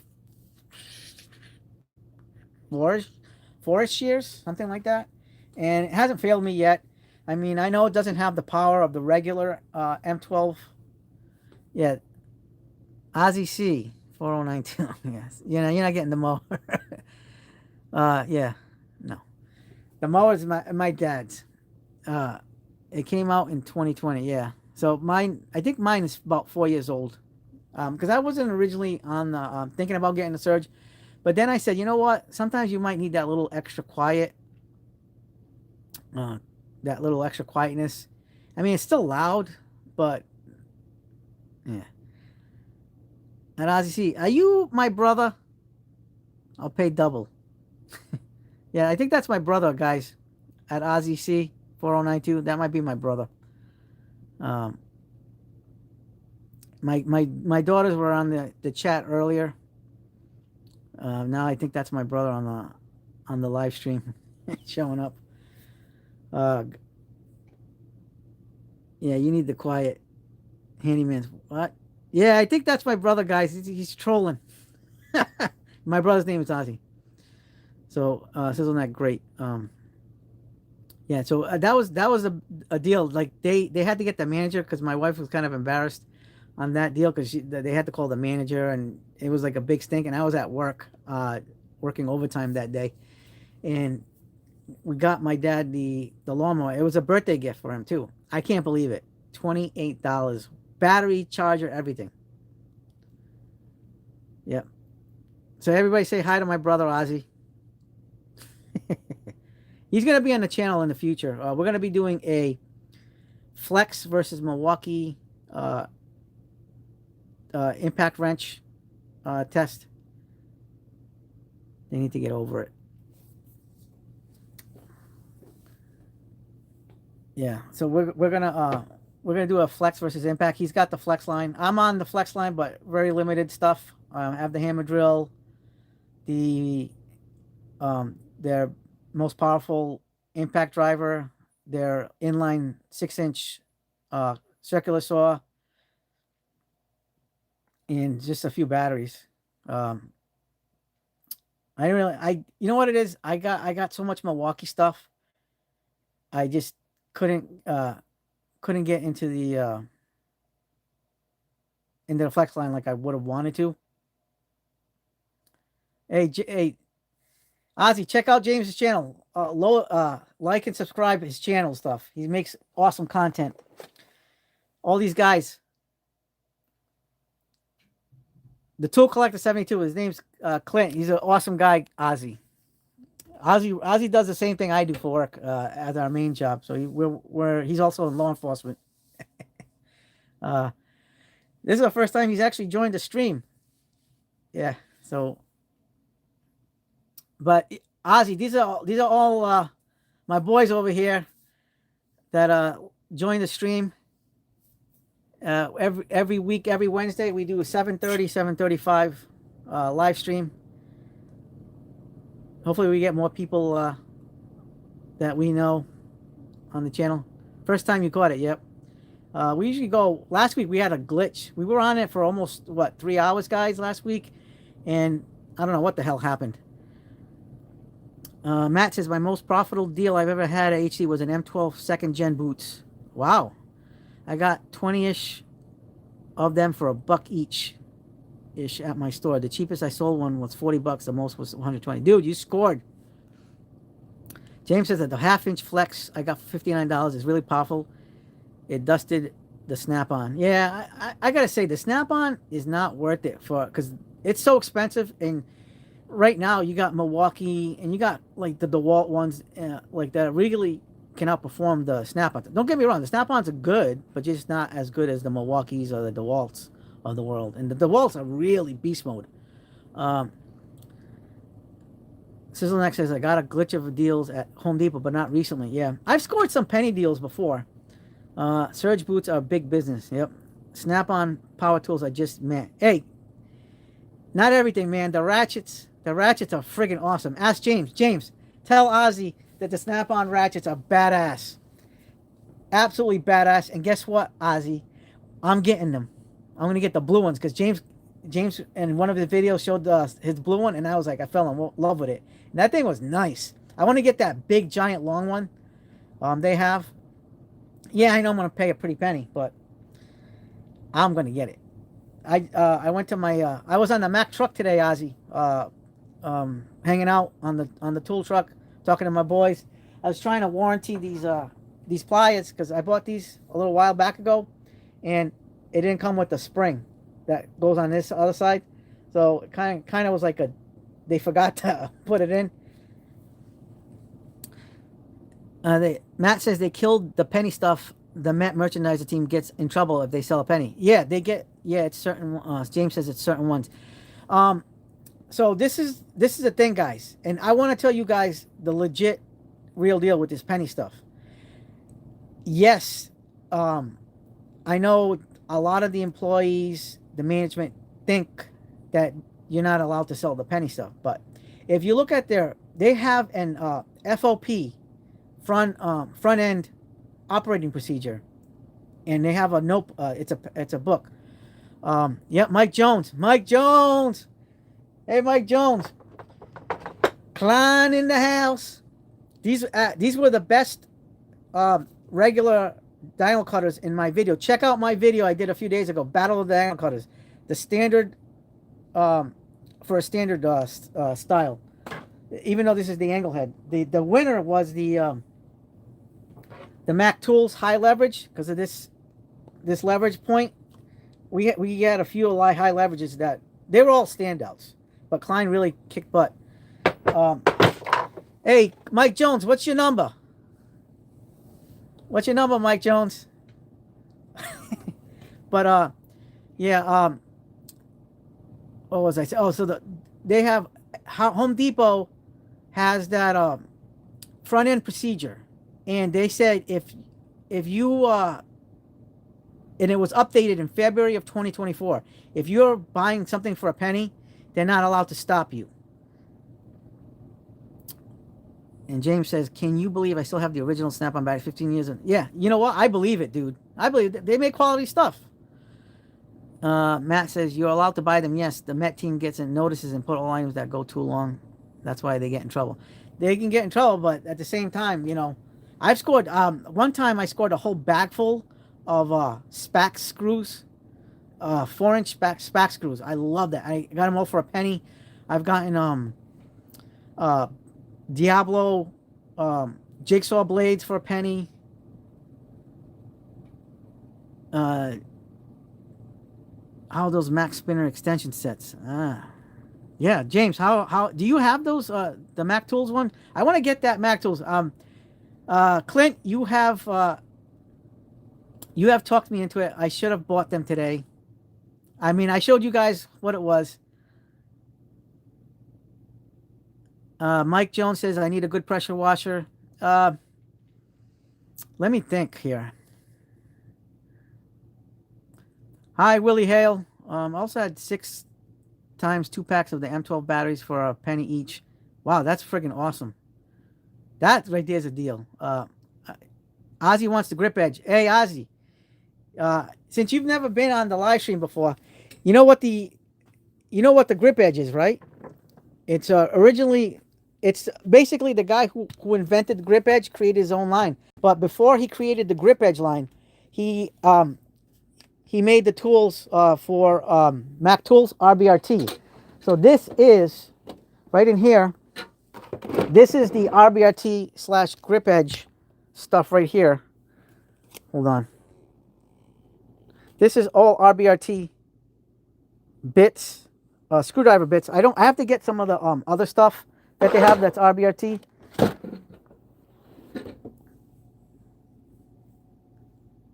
But they're super expensive. But if you get the RBRT, it's the same thing as grip edge because they're still making RBRT with the Mac Tools version. It's called RBRT, and grip edge is just the grip edge line. It's the same thing.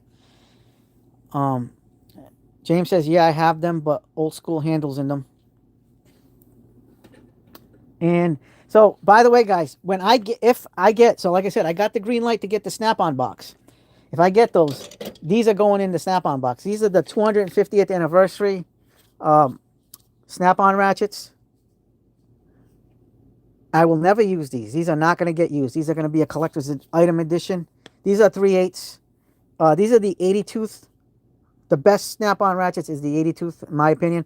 I like the new Synergies, the 100 tooth Synergies, but I still think the 80 tooth.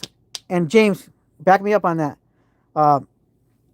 Oh, see, Vessel got RBRT. Yeah, they have it's their impact.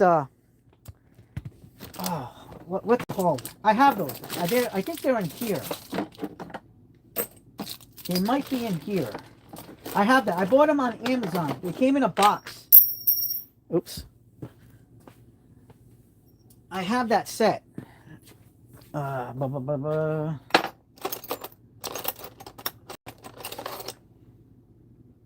That's not them. It's somewhere. It might be in this box. Oh, is this it? Oh, here it is. James, here it is. This is one of them. That's the Vessel ones. Yep, these are serrated. So they're kind of like the ACR Snap-on bits. See the serrations?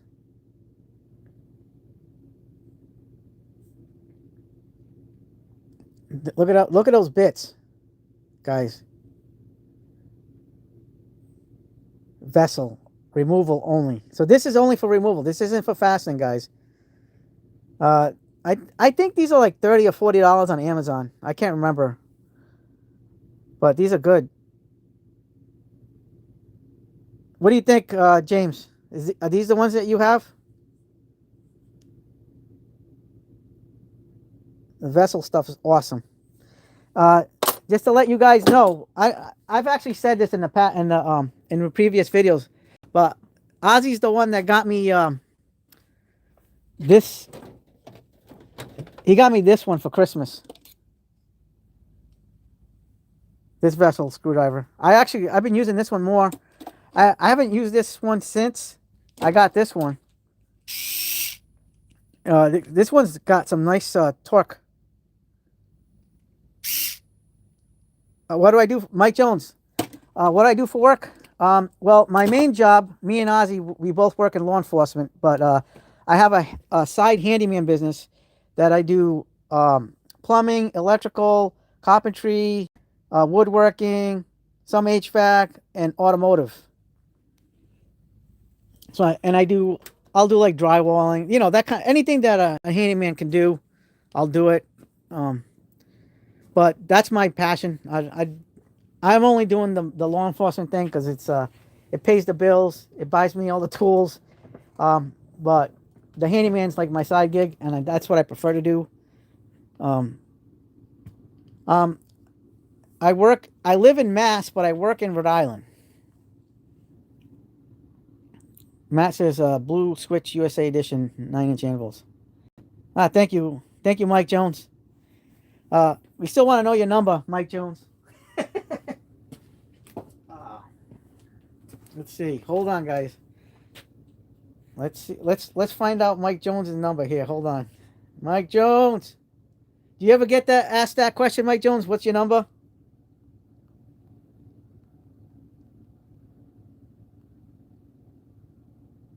Uh, let's see Mike Jones's number, right? Uh, yes, laugh out loud. Okay, wait a minute. Do you remember the number? Oh, 281-330-8004. There it is. Mike Jones. There you go. That's Mike Jones' number. Guys, here you go. Mike Jones. Yeah, I figured you would have heard it. I was trying to hint at it if you knew it by heart because you probably get ribbed on that all the time. Hey Ozzy, check this out. CE Tool Den shirt with Klein. Yeah, that's one thing. The tool pays for itself. It does. It comes back tenfold. I mean, I use it. It. I to be honest with you, I right now my tool collection is so massive. I mean, I'm probably not going to make the money back on everything I spent, but I do make some money back. So with the handyman business and whatever I make off of YouTube or whatever. Well, I work as a correctional officer, Matt, for the state of Rhode Island. Uh, Tell us a crazy story for this week. Oh boy, what isn't there? I work in a prison, man. I work. Jesus Christ, there's so many stories, but I don't. I gotta keep it chill over here. Uh, yeah, because I know people watch. Some of my coworkers watch this. Uh, CE body tools are getting very. Yes, they are. I still want to get that Matic slide hammer. It's the same one that Mac Tool sells and Matco. It's Joseph Bernal. It's my birthday, and my crush said no. Happy birthday, Joseph. I hope you get what you wish, and tell your crush said yes. Um, yes, corrections officer. I could only imagine. I am dabbling. Hi little buddy. Hi there, little buddy. Yeah. So yeah, I've got this May will be 26 years. Uh, doing that job. It's a state job. It is what it is. I've been doing that. I through my corrections department. I did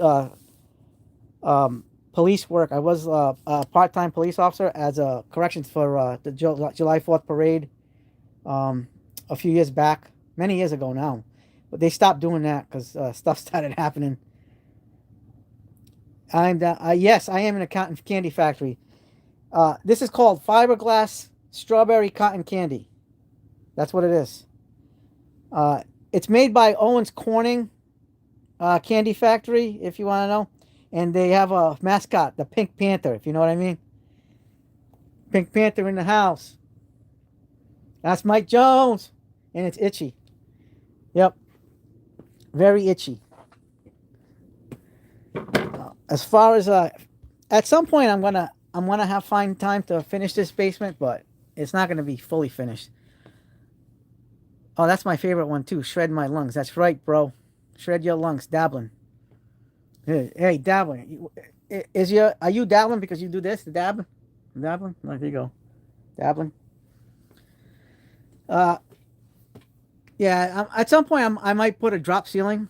I'm never gonna put drywall on the ceiling because of the access. Like if you look at the ceiling, I got like CPVC running. That's my water lines, guys. I would love to change it all to PEX Type A. But I don't know if that's gonna happen. Yeah, you'll pay 79 for that model. You gotta ask Dad. Oh, well, right now he's not in the best shape to accept any offers. You'll probably get that for free. I'm dabbling because I like Icon Tools and I like Pittsburgh and I like Milwaukee and I like Hubbard. Dude, we like all that. We have all that here in the shop. Oh, thank you. The U.S. General Toolbox is dope. Yep, we have the gray one, 72-inch. We only have one side locker because I was poor that time. I couldn't afford the other one, but eventually we might get another one. If I get the Snap-on box, my son-in-law will get that one. But not yet. I like this one though. This purple. This is the purple monster. I love this. I got this right after Christmas. And then I have that the 5-drawer cot. I'm doing good. My brother sent a Lucky Clover. Yeah, so this is pretty good. Hey, Clint, have yourself a good day, and hopefully everything works out for you. Oh, looks like we had a glitch. We glitched. Have a good day, and hope everything works out for you. You know, take care of yourself. Try to make the day as best as you can, and good luck tomorrow. And let me know how everything turns out. All right? Give me a text. How many push-ups can I do in a row? -1. Yeah. Oh yeah, that me, myself, and Irene, James. Have a good night, Clint. Let me know how everything turned out tomorrow.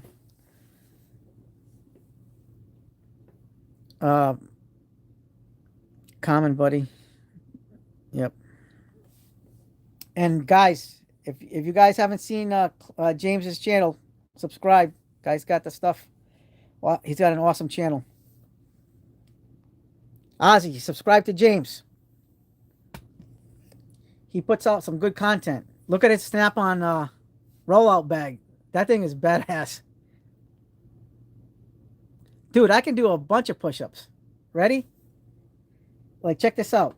If I had a fork in my hand, I would push it up to my mouth. Look at that. 1, 2, 3.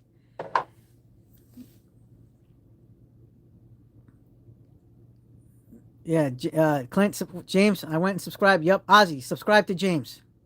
1437. James Ridley, 1437. Check out his Snap-on loadout, dude. That thing, I didn't even know Snap-on had that. I didn't know Snap-on had that bag. That thing is pretty nice. That's a nice bag. So sometimes Snap-on surprises me with these things. Ozzy, this is my last Snap-on purchase. I got this last week. Hold on. This is the pry bar. Snap-on in green. And it's going to pair up with the purple. So it's like a Joker slash Hulk version, because Hulk had the purple pants. And this is the fork style of pry bars. So I use this for staples when I'm pulling staples out from electrical wiring. This thing is actually really good for that. Really good. I'm really liking this. And the fact that, see, Snap-on makes a version of this, but in this style, like a switchblade style, like out.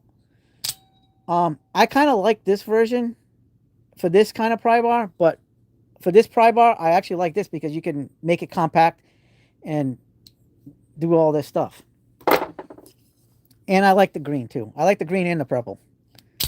That's what I'm feeling. And the good thing is, these have my favorite style of clips, the wire ones. I don't like the other ones too much. Like, they're okay, but I'm afraid of, like, they wear your pants out, put holes in your pants, where these don't, because they're fully rounded.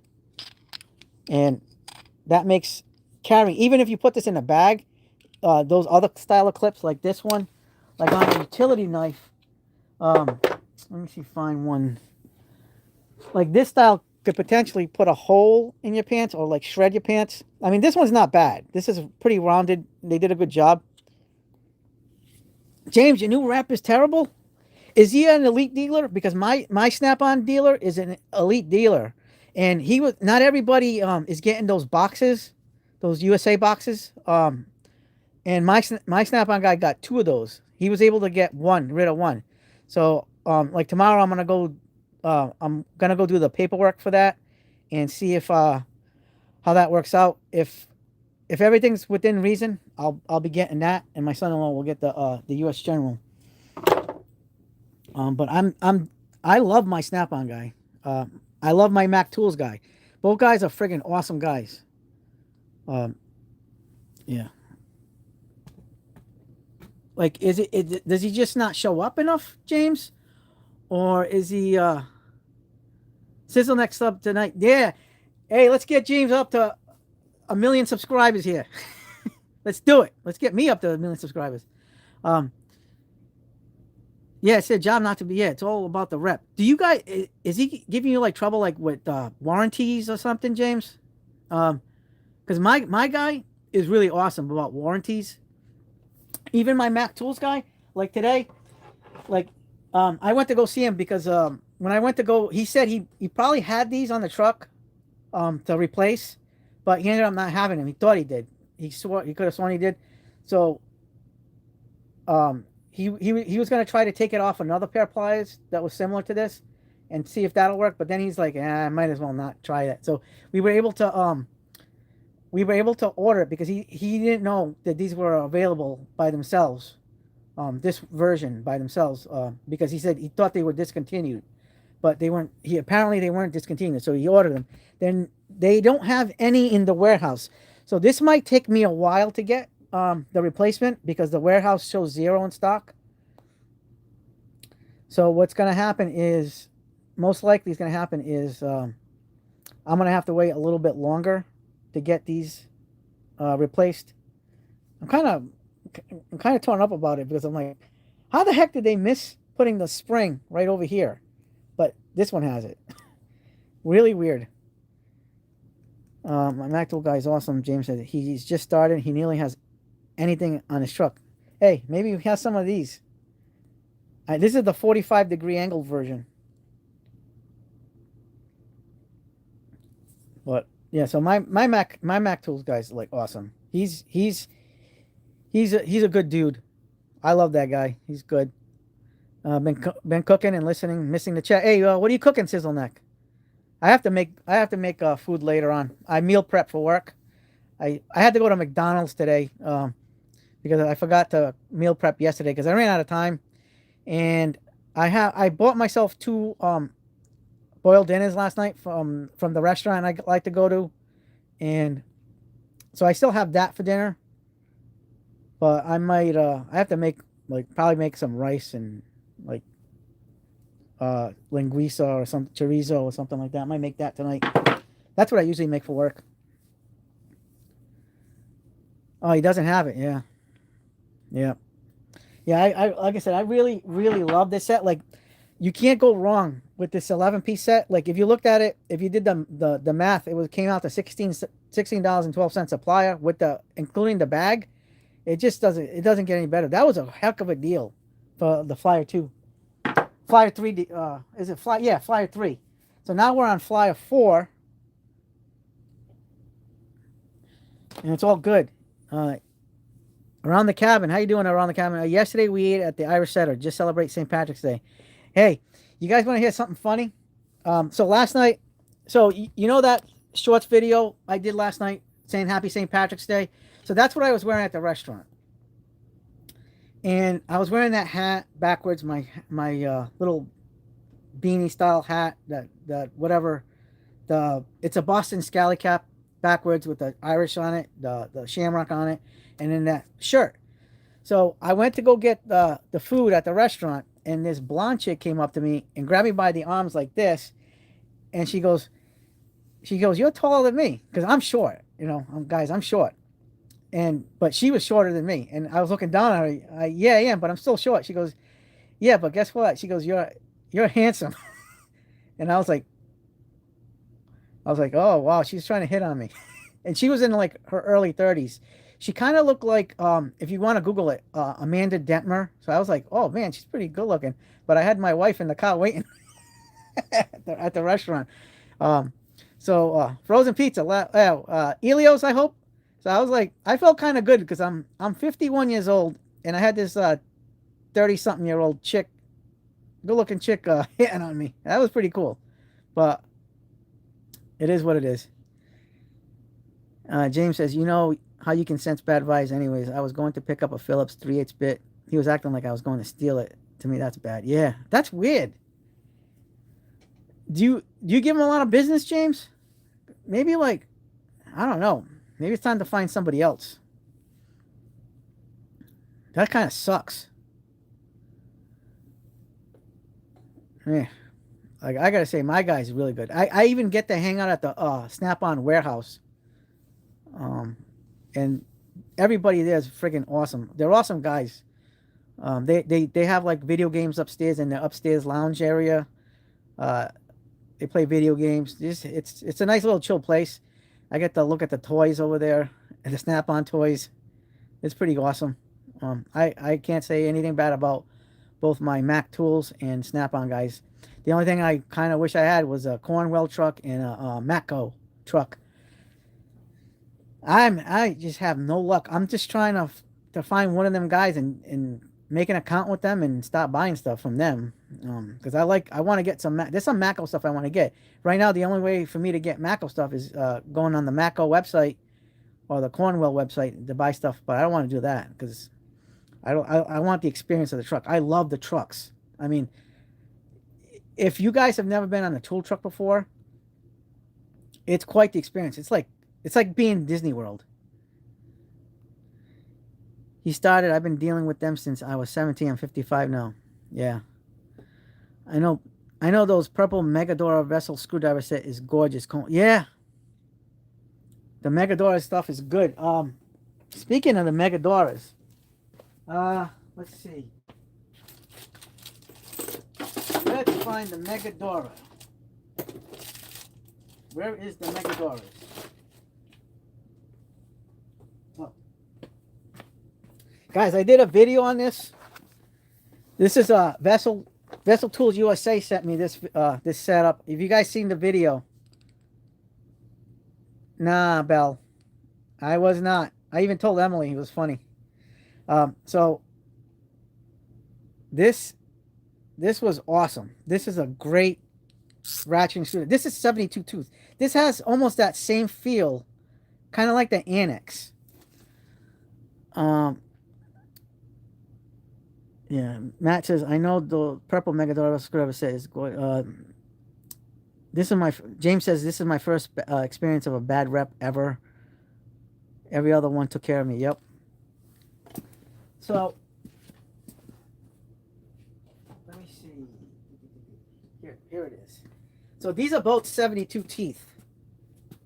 But I mean, I do like the ball grip better because I'm like hardcore into the ball grip. Here's the Annex. And then you get the same smoothness out of the Vessel. They feel nice. The handle feels nice.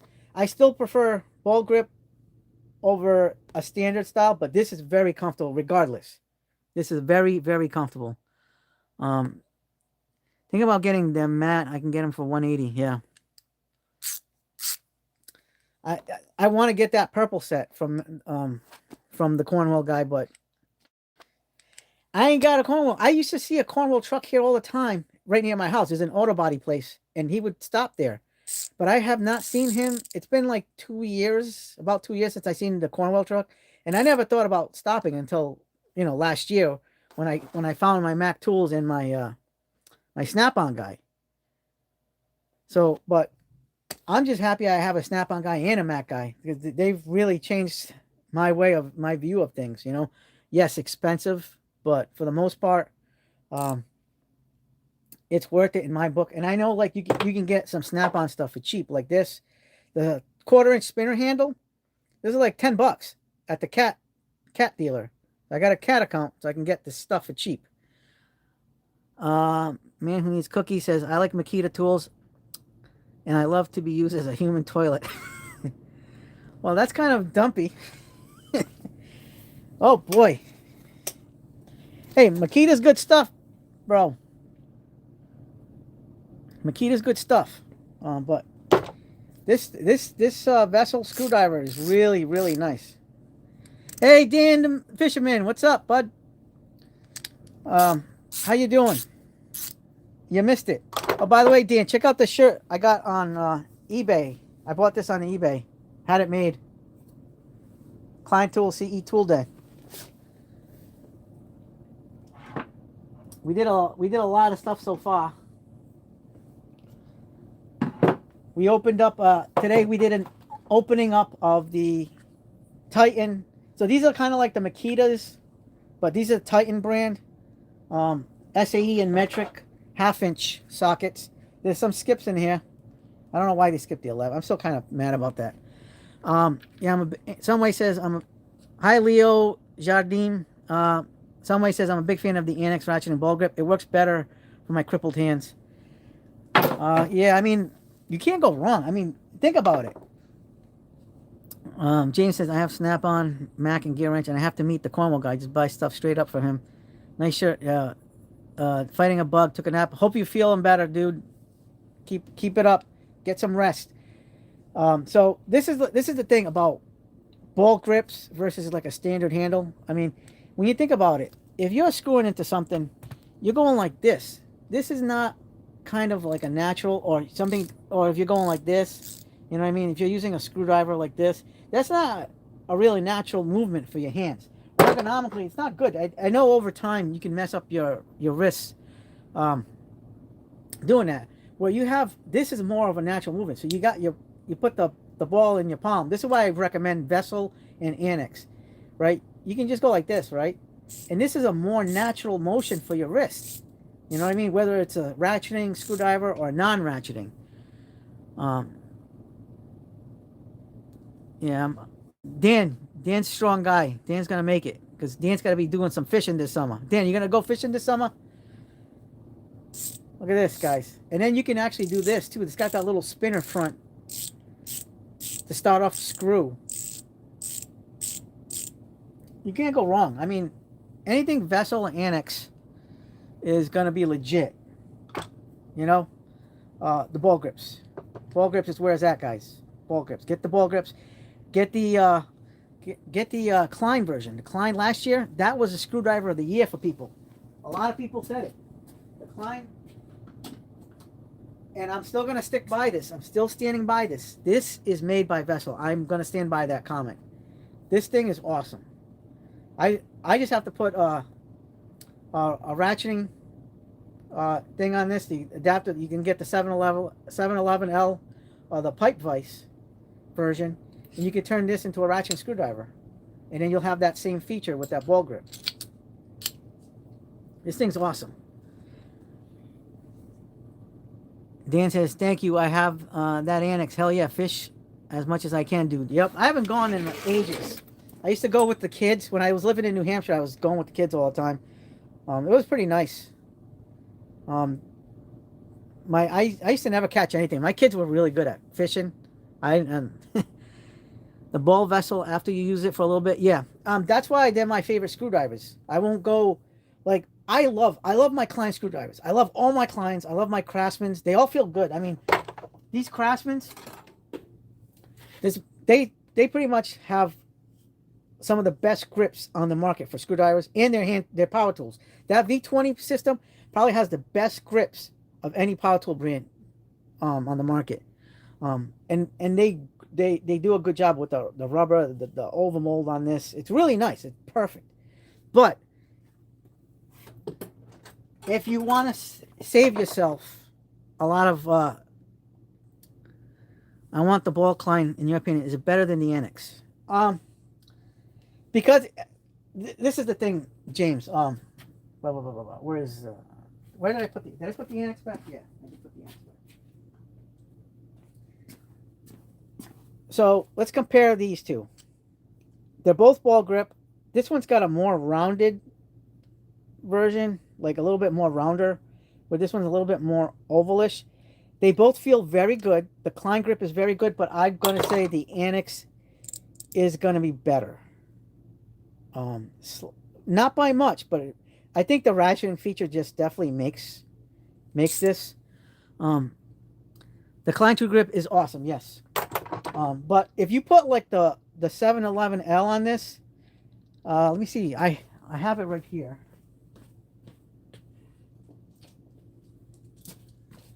You can turn this into a ratcheting screwdriver. So here's the 711L. You put this bad boy on. Now you have a ratcheting screwdriver. Man, that does feel good though. It does feel nice, but I still think that the annex feels a little bit better. I think the ergonomics of like the grooves and stuff slightly better. And then my other favorite that I use all the time is this one. Like, is this version of the vessels. So when I'm not using the power version, the battery, Dan says I carry both every day. Yep. Somebody says the Klein ball grip drops bits when you pulled out of the small pouch.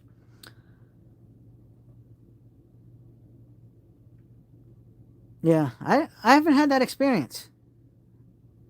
I haven't had, because this thing locks on pretty good. I mean, I can understand if it gets caught, this gets caught. Yeah, you can definitely get that, but I haven't had that issue yet. I don't put the screwdriver in with bits on it, except for like the regular standard 6-inch JS bit. But so this one also feels very good, guys. Like, I would say this is more comparable to the Annex than the Klein, but this is a 32 tooth design, so maybe I should be carrying both of these. So I've been carrying this one a lot because I use the little 1-inch vessel bits, and because this turns into a stubby.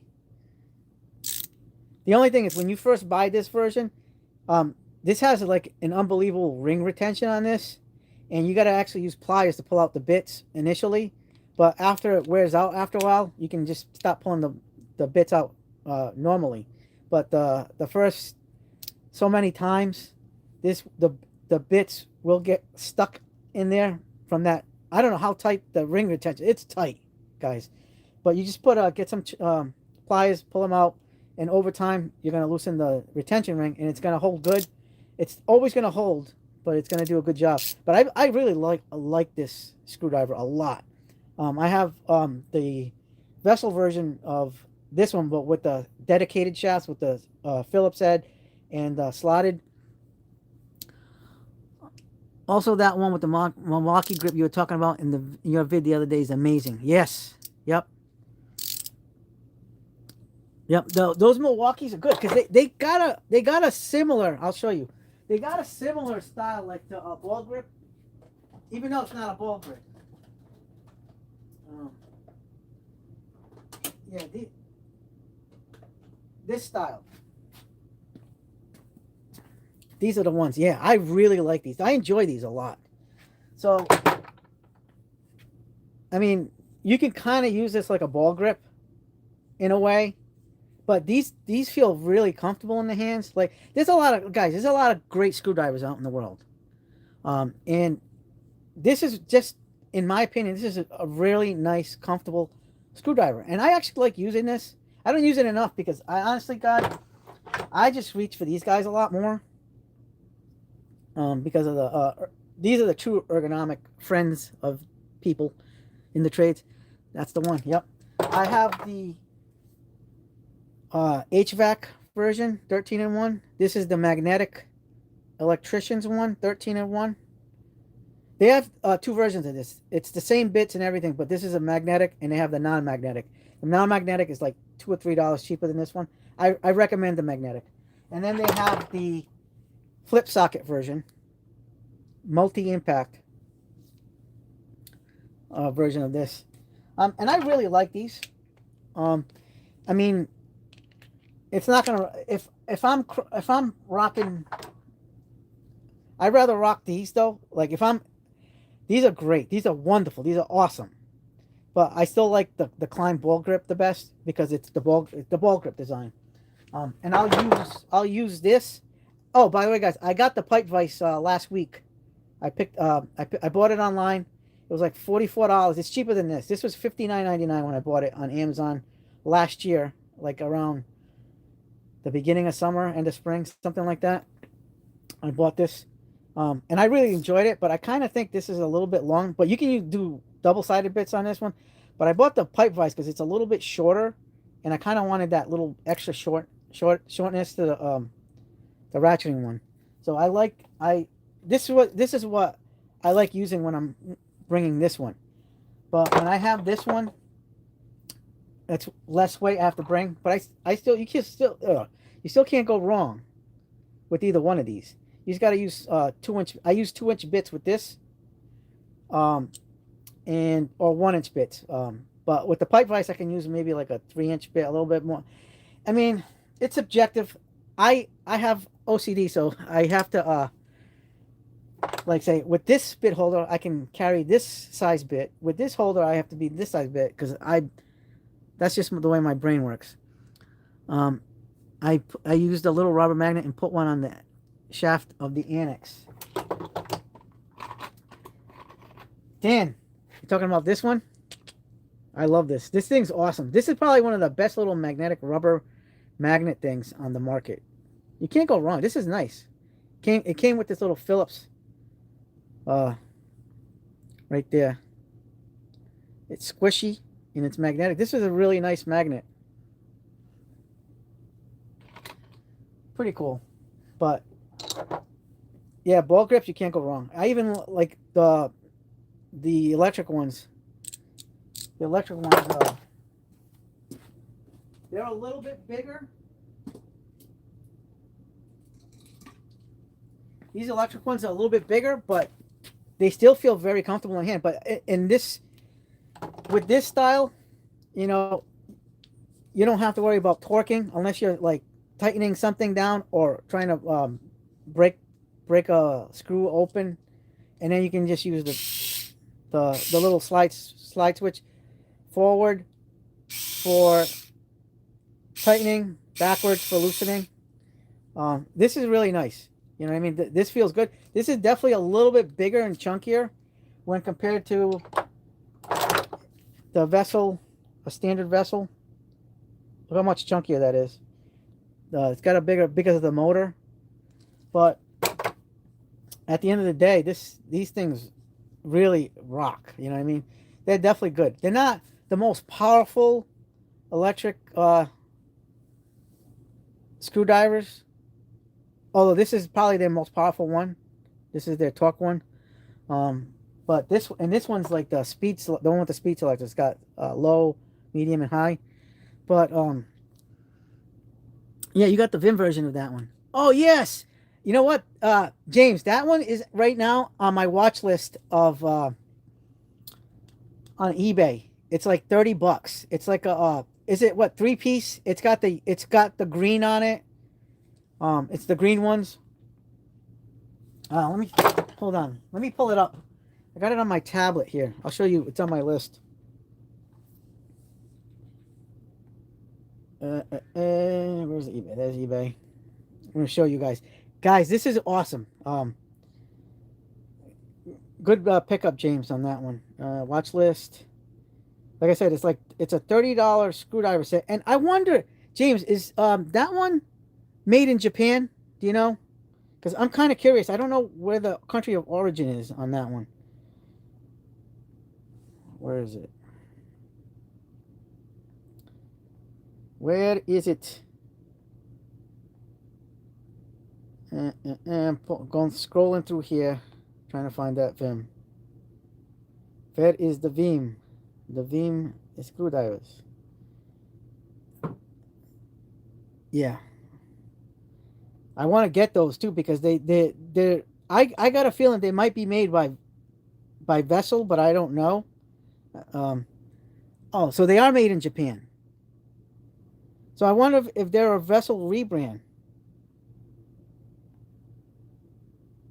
because I know Vim's crushing it with a lot of stuff lately, but their prices are just going skyrocketing.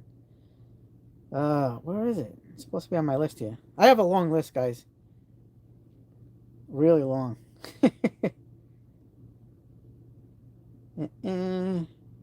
Still, oh, here it is. This isn't the set, but this is this version of it. So let me pull it up. That one, James. This is the bit version. Actually, this one's nice. This is probably like kind of like this one, but like it's almost got that same ball grip style. But where is the set? I know I have it somewhere here, somewhere. Um,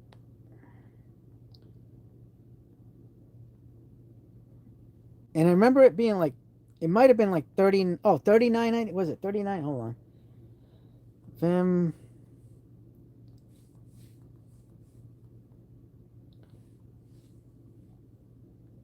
Maybe it's going to be on, I got to search it. Maybe they sold it and it got knocked off my list. Here it is.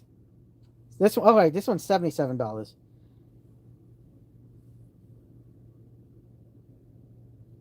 That's the one. Yep.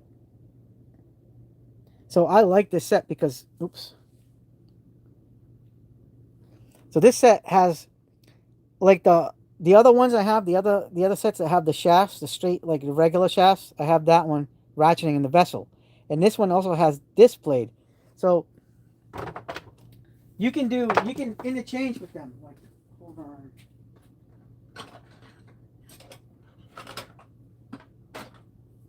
So see, these are like the fixed blades for that other ratcheting, but they are compatible with this one. So it's basically like having this set. Yes, I love Vim. Vim's awesome stuff, but their price is not gonna get up there, guys. Dan says the CC sockets are pretty nice. I got to use the other day rotating ties. Oh, thank you. Hey, yep, I appreciate that. Yes, Dan, I'm glad you're enjoying them. Vim has awesome stuff. So here's another Vim product that I got to show you guys. I only have one Vim thing in the shop. I have to start getting on the Vim grave trim. I want to get the Nora ratcheting stubby things. Let's see, where is it? Right here. So a lot of you guys know most bits are going to use a 1/4 inch hex driver. But did you guys know that, I know like someone like James, because he's in the automotive trade, some bits come in like a 5/16. So this is a Torx bit, right? This is a Torx bit. This is a USA made Torx bit from Zypher. This is a T50, but it's got a 5/16 shaft, right? And one of the few makers of a bit holder. So this is a 1/4 inch to 5/16 bit holder. Check this out. Magnetic lock, and you have a 5/16 bit holder. So you can put this on any. Let's put it on this one. So say you had to use a T50. I know they make 1/4 inch shafts, but they're kind of hard to find in this size. So there you go. You have a 5/16 driver. And this is made by Vim. I paid $15 for this bit holder. Because I wanted something dedicated for, and we're going to do a video on this in the future. So there's the Vim logo. Right there. And this is probably the best 5/16 bit holder that I've been able to find. So there's that. I mean, it's pretty awesome. You can get these at Zorro.com, $15, plus not including shipping and tax. but the regular price 50. And you know what? I would say if you're like if you work in some kind of industrial, mechanical trade, HVAC or automotive, you will need this because you're going to be working with some big giant torque spits and 5/16. These are 5/16. I was able to find on Amazon. I was able to find a T50 quarter-inch shank, so I was able to buy that. But when I ordered these from Vim, I didn't know these came in 5/16. So I had to find. I like to scramble. I'm like, I don't have a 5/16 bit holder. You can put it on a ratchet, um, and stuff like that. But this doesn't. Yeah, I wanted something to be able to put on my bit drivers, something like this. And you're able to put this on. So 5/16, the 5/16. This is a big sucker. It's got the magnet.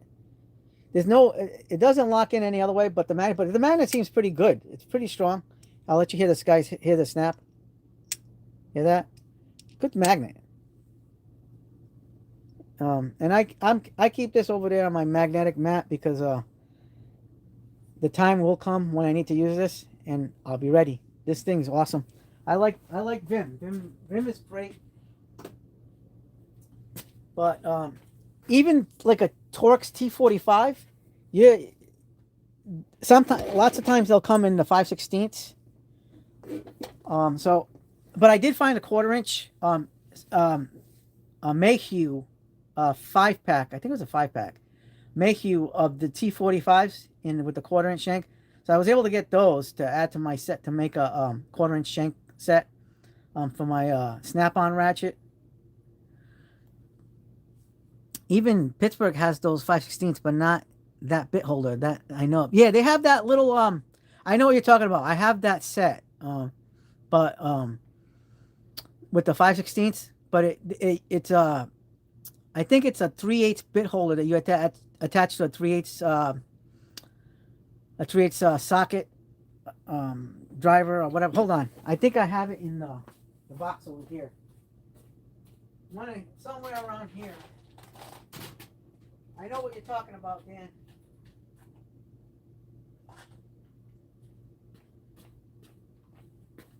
So this is the Pittsburgh one.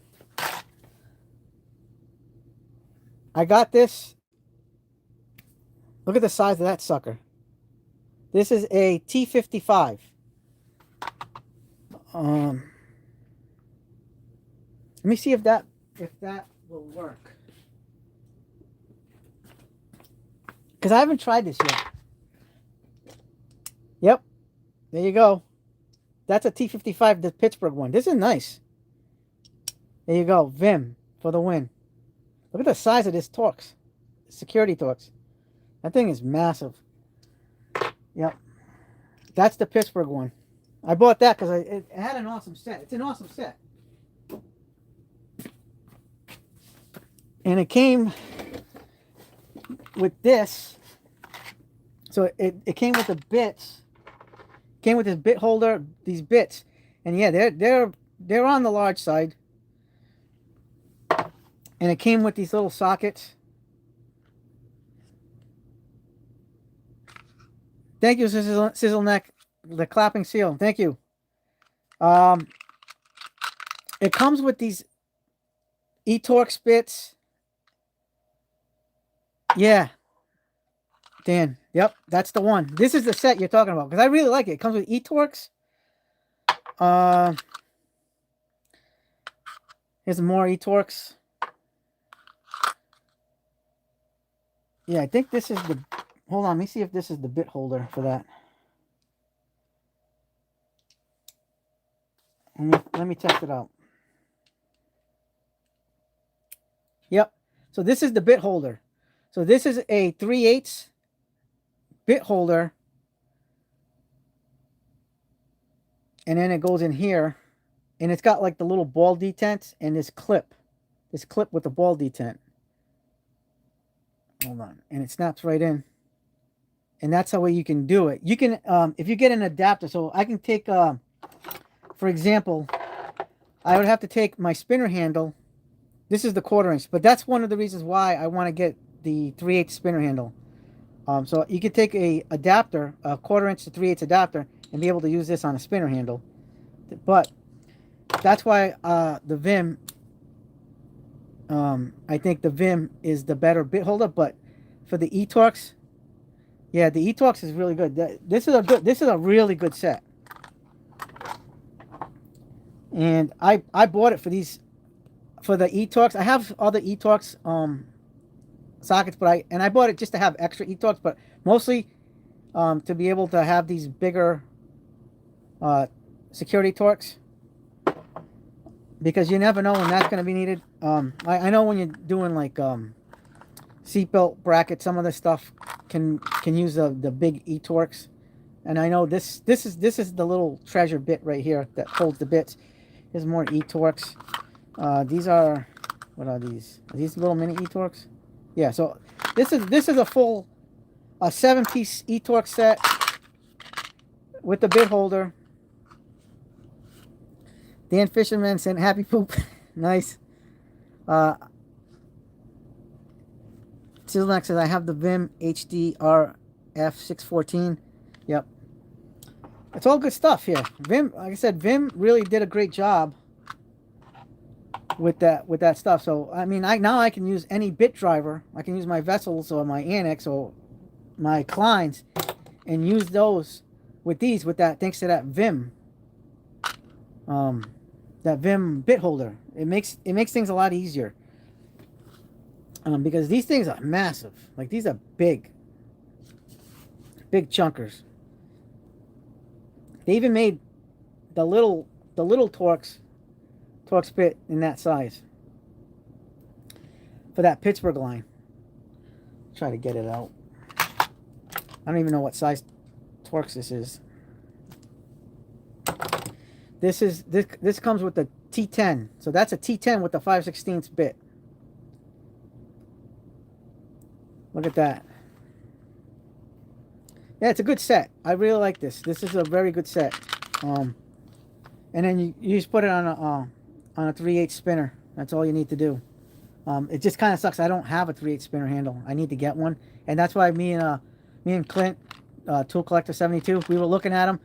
We went to go strike the same day to get them, and we both lucked out. They ran out. Tank Tools has a good one, and it's only $16 right now on sale, but they sold out really fast. But it's a really nice 3/8 spinner handle. I believe that one's made in the USA, and it's got the top of the handle. You can turn it into a ratchet extension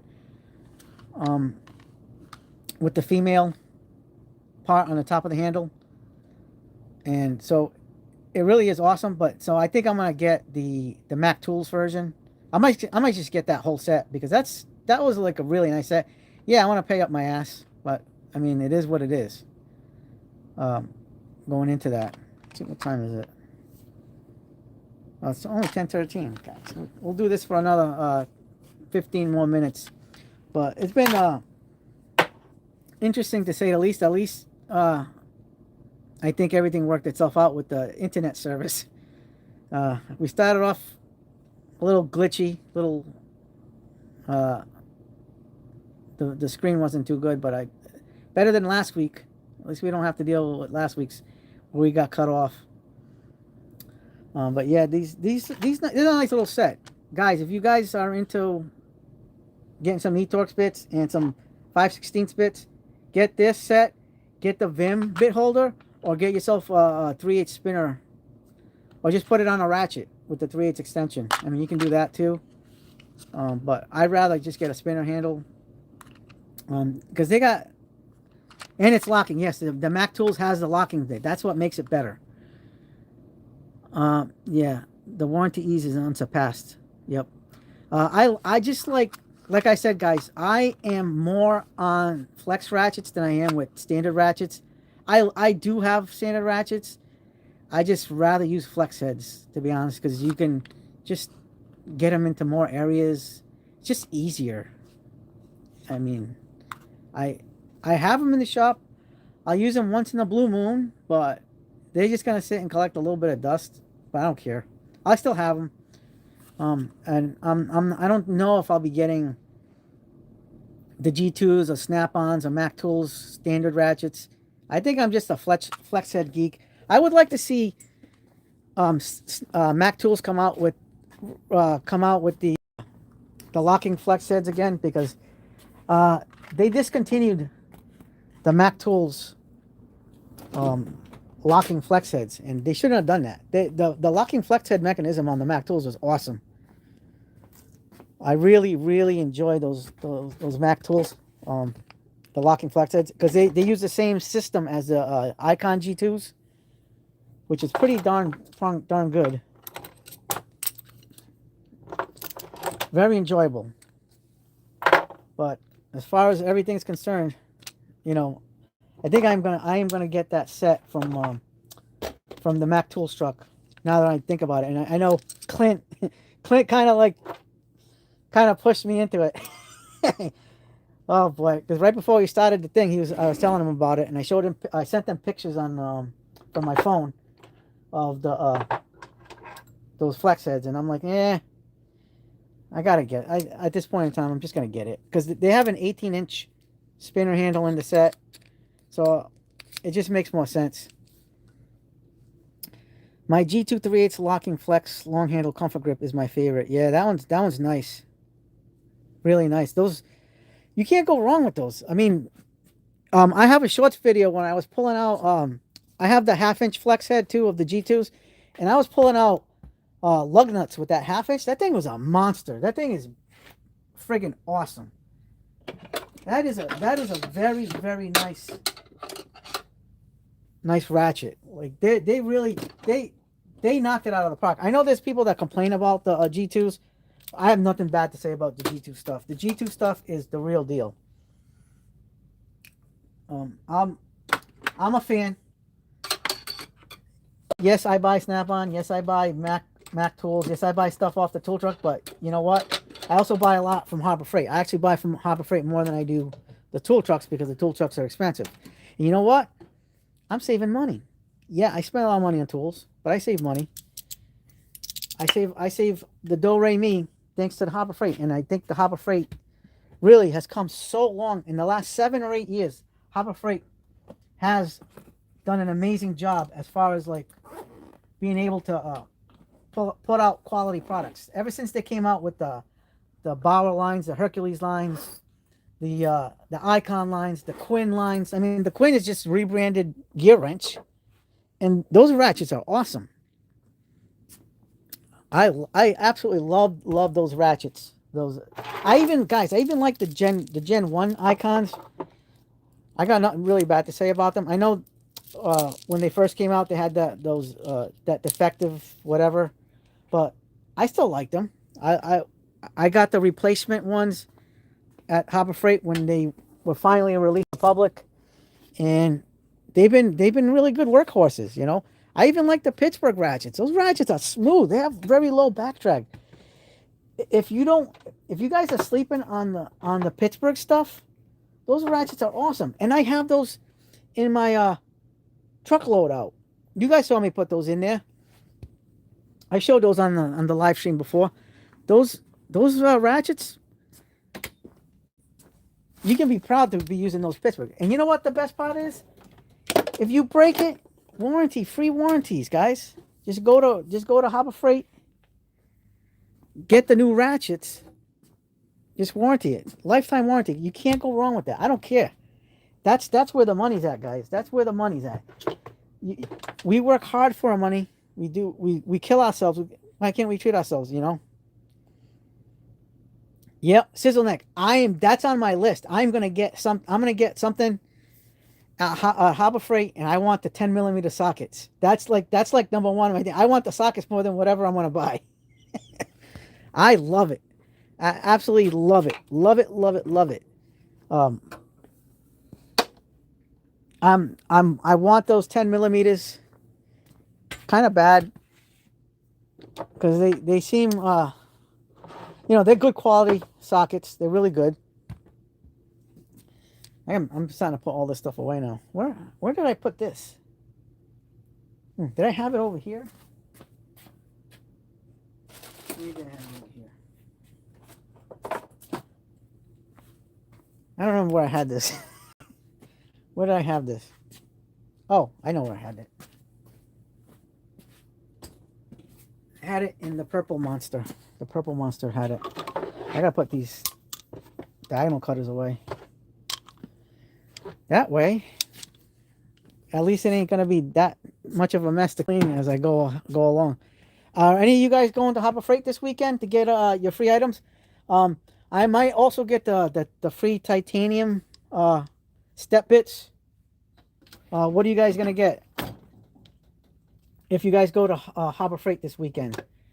Like I said, this weekend is definitely a go-to for the freight of the harbor.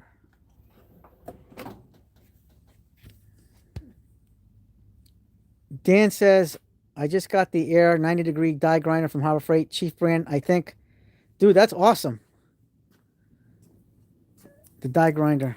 I need to get, I need to get more pneumatic stuff. For me, it's all battery operated stuff. I have the Gen 1 Milwaukee right angle die grinder, and then I got a Cobalt straight die grinder. I'm telling you, that Cobalt die grinder is pretty nice. It's got some good power to it. But I don't have anything pneumatic, and plus I need to get a bigger. And I don't have like a big air compressor. I have a smaller one, so I need something that's going to be capable to have the capabilities to be able to run that stuff more. Like I use my smaller air compressor for sandblasting, and I got to always wait after about a minute of use for it to reset itself, repressurize itself, and do sandblasting with it. But I need to get something bigger, but I don't have the room right now. I mean, maybe I'll put it in the shed, because since I do outside work with the sandblaster, and if I'm going to use pneumatic tools, it's going to be outside anyway, not in the shop. In the shop, I'll just do battery operated stuff. But I think that's where I'm going. I'm fishing for that on the side. 69-cent bag. Hey, dude. Get that in 10mm sockets. You got a bag and sockets. There you go. I was actually thinking about getting that 69-cent bag too. Or get the carpenter's pencil for about 69 cents or 99 cents or whatever it is. Get that. Get a carpenter's pencil. That'd be good. So, what else is it? What else are you going to get? Do you have anything in mind specific, Sizzleneck, besides the 69-cent bag? Yeah, James. Yeah, but James, you're using that stuff. That's your bread and butter over there, doing that body work. Pneumatic is good. What size compressor do you use, James? Let us know. What's a good size compressor for pneumatic tools? Because I'm still kind of like a greenhorn when it comes to pneumatic stuff. I have the McGraw air hammer, and I use that with my smaller compressor, but we're limited here. So what do you use? What's recommended? And how many CFM should I get? $3 coupon pry bar, yeah. I have enough pry bars here. I have a full set of the Pittsburgh ones with the strike caps on the in my truck, and then I have the Craftsman and the Hyper Toughs over here. Dan Fisherman says, all my nailers are battery now. When Flex left Lowe's, I bought everyone. Yeah, dude, I don't blame you. I would have jumped on that too. You need 90 psi. How many CFM, James? And how big of a tank should you have to get something decently running? Because that's something I need to acquire more knowledge. And I got to pick your brain on how to weld, because I don't know how to weld. I need to learn how to weld. If I knew how to weld, that would like make, put another notch in my belt as to getting a skill, at least learning a skill to have, a necessary skill, because welding is really nice skill to have. And you do a great job. You watch James's videos, guys. He does a great job with his welds. He does all that body work. I have the Milwaukee nailers, the M18 Milwaukee nails. The only thing I don't have is the roofing nailer. I want to get the roofing nailer because you can also use it on siding. It's got the tip to turn it into a siding nailer. I might not ever use it for roofing, but I want to use it for siding. Because I'll still do that, but I will never go. I don't know. I don't know. Well, I'm not going to say never, but I'm already at an age where getting on a roof isn't the smartest idea at my age, especially with my bad knees. But I'm not going to say never. Maybe if I build another shed, I'll get on a roof again, but not as a like the shed I built outside. I built a 12 by 10 shed, and hot damn, that was crazy. I put a extreme pitch. I put a 12.6 pitch on that sucker, and getting up there is kind of difficult. uh, yeah, you're a good welder, James. Yeah, we'd love to check out. Dan says we'll love to check out. We'll love to weld. I'll have to check out James. Yep, subscribe to his channel. James, I hope you're getting 1 million subs today. Yeah, James knows his stuff, and I definitely gotta learn. It's a good skill to have, very very good skill. Like when I fix my wife's whatever exhaust leak she has, I know I gotta use the JB weld, that heat guard, whatever they have. But if I had a welder and I knew how to weld, I would have probably just welded a piece of metal to it and be easy peasy with that. But I don't know how to do it, and I don't have a welder. I don't even know where to start, like TIG, MIG, stick, all that stuff. I don't know much about it. I know some little pinch, but I don't know what to get. I don't know, what I mean, how to start off. Nothing. I'm gonna have to start watching YouTube videos on how to weld and figure it out, and then gasless and all that jazz. Dan says I got the Flex 21-degree framing first and fell in love with doing my siding. Yeah, can't go wrong. If you want to, Dan, they have who's got that roofing nailer? I think Metabo at Lowe's. Metabo has a roofing nailer, I think, in battery operated. I know. I don't think we'll ever see a Flex one. Well, at least not right now. If they, I would like to say they should release a roofing nailer / siding nailer. That would be awesome. But right now that's probably not in their sights. Mig Miller is a good brand. Yeah, I heard a lot of good things about Yes Welders, and even the Titans at Harbor Freight were decent, but I still don't know. Like I gotta figure out how to do all that jazz, like just practice and learn. So you think a MIG is a good starter, James? I don't know. I know they're supposed to go on clearance soon because they're getting those new welders in. They showed at SEMA last year, and I'm telling you, those things will look really nice. Like the new Vulcan one with that computer system that's on it, that touchscreen. Wow, that thing was awesome.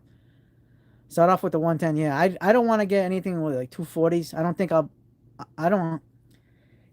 I would have to put a 240 plug over here and run wire, and I don't, at this stage of the game, I don't want to do that to this house because I'm not going to be in this house forever for the rest of my life. I'm going to be here for another at least no more than 13 14 years from now, give or take, because I got to move to New Hampshire, and then I'll probably do a 240. I wouldn't mind having that when I move to New Hampshire.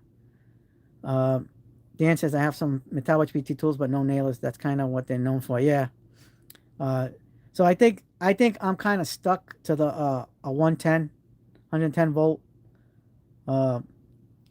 welder for here. At least I can get lots of things done with something on something with the basic electrical, because I'm not doing that in this house. Like I don't even know what I want to do with this shop area, the whole basement, because I do have to put up foam board. I got to put first I'm gonna put like a blue wall on the walls. It's kind of like dry lock, but it's better than dry lock. And I'm gonna do the floors too. So this shop is gonna be a disaster. I might be, I might not be. I don't know, dude. One thing I can tell you is I know how to sew. I know how to use a sewing machine too. I have my own sewing machine. It's a brother. I used to have a Singer, but I lost that in the divorce. My first wife and I divorced, uh, I had a singer, and she took the singer, but she never used it. I'm the one that used it. So for Father's Day, a couple of years later, I ended up buying myself a brother because it was a better machine than the singer. So it was basically an upgrade. So it wasn't a total loss um, in the divorce because I ended up upgrading a lot of things. Even my tools, I upgraded everything. But I did have to lose a lot of tools that I wish I would have had today that were Craftsman USA stuff. I had just didn't have the space for it. Don't mess with the welding helmets from Harbor Freight. Why? Is there something like, are they designed poorly, or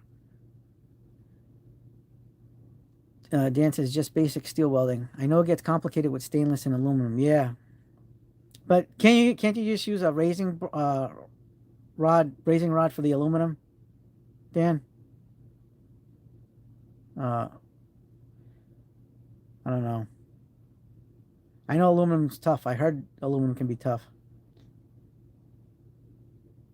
Stainless, that's tough. Can you do it with the 110, Dan? On the stainless and aluminum, or do you need like a bigger 240 volt welder, or with gas? Yeah, I got plenty of Tractor Supplies around me. So maybe I'll just get the Hobarts. Yeah, and they're cheap. They're cheaper than the Harbor Freight stuff. I hope. I like going to Tractor Supply anyway. Tractor Supply's got good stuff. Like that's why my wife got me that the 324 piece mechanic set in that box. Yeah, I don't know, man. We're both in the same boat, but I'm probably more of a greenhorn. You probably know how to weld a little bit better than I do because I don't know how to weld at all. I know how to solder. I've done soldering before. Soldering's pretty good, but it's not the same as welding, even though it's like welding. Because I've done a lot of like circuit boards, motherboards, all that kind of stuff. I can fix power tool batteries with soldering and stuff like that. I've done that, but I have no knowledge. I'm like as fresh as can be to the welding, and I don't know anything. And I definitely want to learn something uh, to get just to get by and be able to do things like fixing an exhaust pipe on my wife's car. But for now, I can just use the JB Weld stuff, and I heard that stuff's really good. I saw a few YouTube videos on people fixing exhaust leaks with that JB Weld stuff, and they've had it for a few years already, and it's had no problems. So that stuff is pretty good. JB Weld's awesome stuff. They make great products. I use their epoxy sometimes to fix. I fixed a crack in my tub with the JB Weld Marine. Let me tell you, it's held up. It's already been probably a little bit over 2 years. You tried their helmets, and it's like wasting money. Yeah, I'll take your word for it, James. I'll go to Tractor Supply and get a Hobart. But I think I'm gonna be getting in the future. I'm gonna have to get something. I kind of want that Vulcan one with the computer system. That's pretty cool, and it has like these set modes. But I know that's like the 240. You need the 240 volts. But maybe when I move to New Hampshire, I'll probably pick one of those up. But those are cool. I do want something in the 110 range. The titanium. That's it. I was calling it the Titan. The titanium. Close enough. Yeah, Dan, they're getting rid of the titanium brand. For all new. If you saw the scheme of videos from this past, like I think it was October or November, Harbor Freight did showed all these new welders, and so the titanium, as of right now, is going to be going away. According to the Harbor Freight spokesperson that was at that SEMA show, but the Vulcans are going to come out with like some really really insane welders with the technology, and some other like next tier. I don't know why they wouldn't just create a new line for the titanium, but I don't know. I don't know what they're thinking. And James has never tried their welders at Harbor Freight, so I can't speak on them. Yeah, I don't even know. I never tried any welder, so I can't speak on anything. I can't speak on. I've seen a lot of people recommend the Yes welders, and they're really good, and they're budget friendly, and they have the 110s. They have these. Oh, I know. There was some. I don't know if it was Yes welder or one of the other ones. They had the little mini tiny welders, little portable ones. Mark Travis says, I remember when I was in high school, I soldered pipes. Yeah. Soldering's easy. Yeah, they have those little mini portable ones, and they run on 110. So something like that would probably be better for me, especially with the limited space and capacity I have in the shop. And I think those are gasless too, so I don't have to worry about gas. Isn't it MIG? James, is it MIG that doesn't use gas? In the 80s, we had shop class in cursive. Yeah. I went to, I never had shop class in school. I went to Catholic school up to 8th grade, and then I went to Smart High School, one of the top high schools in the country. And we didn't have shop class or home economics or none of that stuff. We had to take hard classes. Kind of sucked. Because I've always wanted to take like a shop class in high school, but they didn't offer that. I went to a good high school. We just didn't have the, that kind of stuff. That I would have loved to have taken wood shop, all those steel classes, learn how to weld. Yeah, I remember the DOS. We did the what was it? What was those computers? Ah, not what's the name? It began with a C. Those computers. Matt Travis says I grew up in Pentecostal. James said, no, you want to use gas? The electrics aren't good. Really? Educate me because I'm dumb. I'm welder stupid. That's what it was. Macintosh. Yep. Mark Travis. Yep. I learned on Macintosh in '84. That's the one. Macintosh. That's what we used in school, Catholic school, when I first started learning on a computer. But I couldn't pick up on it because back then it was so primitive. Computers were so primitive back then compared to what we have now. Now we have computers in our friggin' pockets that can do pretty much everything. I mean, I have a friggin' computer on my watch. Like, this thing's a smartwatch. This thing's awesome. I learned on my Dreamcast. You know what? You know what we had too? This is gonna be funny. Mark Travis, you probably remember. I don't know. The ColecoVision, the Atom computer. That's cool. Back, the Mac booted from the A drive. We had the ColecoVision computer, the Atom computer, and it was quite interesting.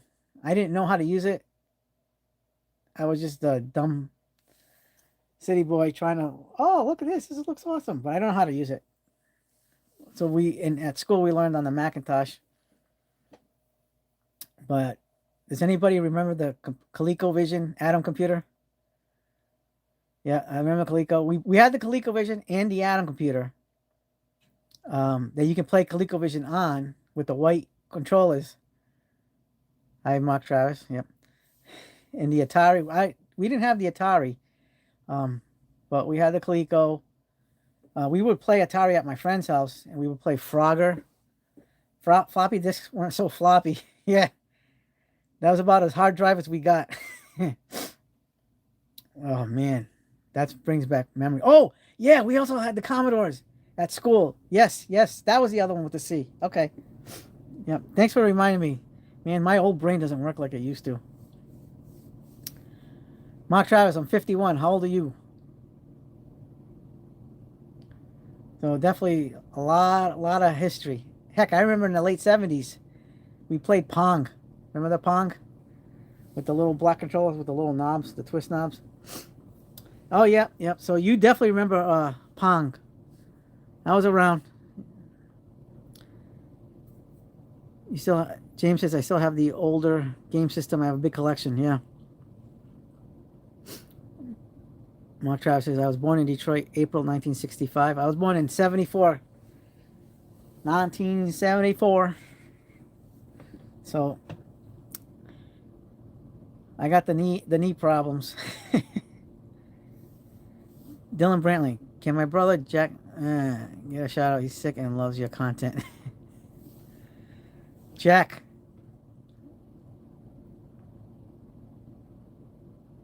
Jack, come on, man. Dylan Brantley, come on. Yeah, I'm a 74 boy, but apparently I'm still getting hit on by the younger girls. I think it's the beard. I think chicks like the beard. You have a Coleco punk system. Yep. Yeah, 77 is the year Elvis passed. Did he die in a toilet? Is that true? Did he die in a toilet? James, 1970. Nice. Yeah, I'm married too, but I got hit on. Listen, last night I got hit on. I got hit on by a chick in her 30s, early 30s. That was amazing. I'm like, I felt nice, I felt good after that because I'm nothing special. And this chick was a good-looking chick, but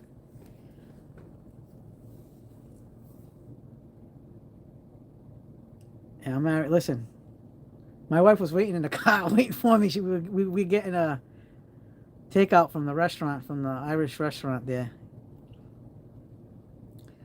You took the wife to Graceland? He died on the toilet, but you took the wife to Graceland? How was it? Did you have your blue suede shoes on?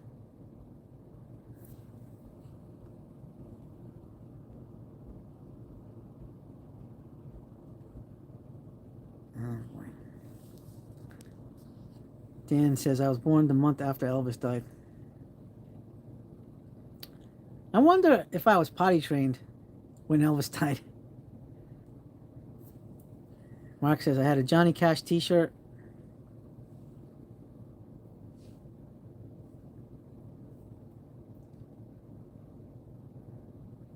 Yeah, we listened to all that when we were kids. My parents used to play that. All those songs. All the old stuff we played. We grew up with a lot of old stuff, like rock and roll, Buddy Holly, Richie Valens, Beach Boys. We grew up with all that stuff. Even like the modern stuff back then, like Journey in the 80s, Led Zeppelin in the 70s, all that. I used to love listening to Chuck Berry. Mark Travis says, my wife and I live on my Social Security. I still have a record player. Yeah, I don't have any more records, but I tell you, my first record I ever bought was Bruce Springsteen, Born in the USA. Mark, what do you think? Bruce Springsteen, Born in the USA was the very first album I ever bought myself. We did have like the little singles, discs, records, but the first full big album was Born in the USA, Bruce Springsteen. Yeah, Bruce rocks. Back in the day, Bruce was a good. The Ghetto, that's a song I love from Elvis. Yep. What was my second one? I don't remember what the second was. Mark Travis says, I went to that concert in Michigan.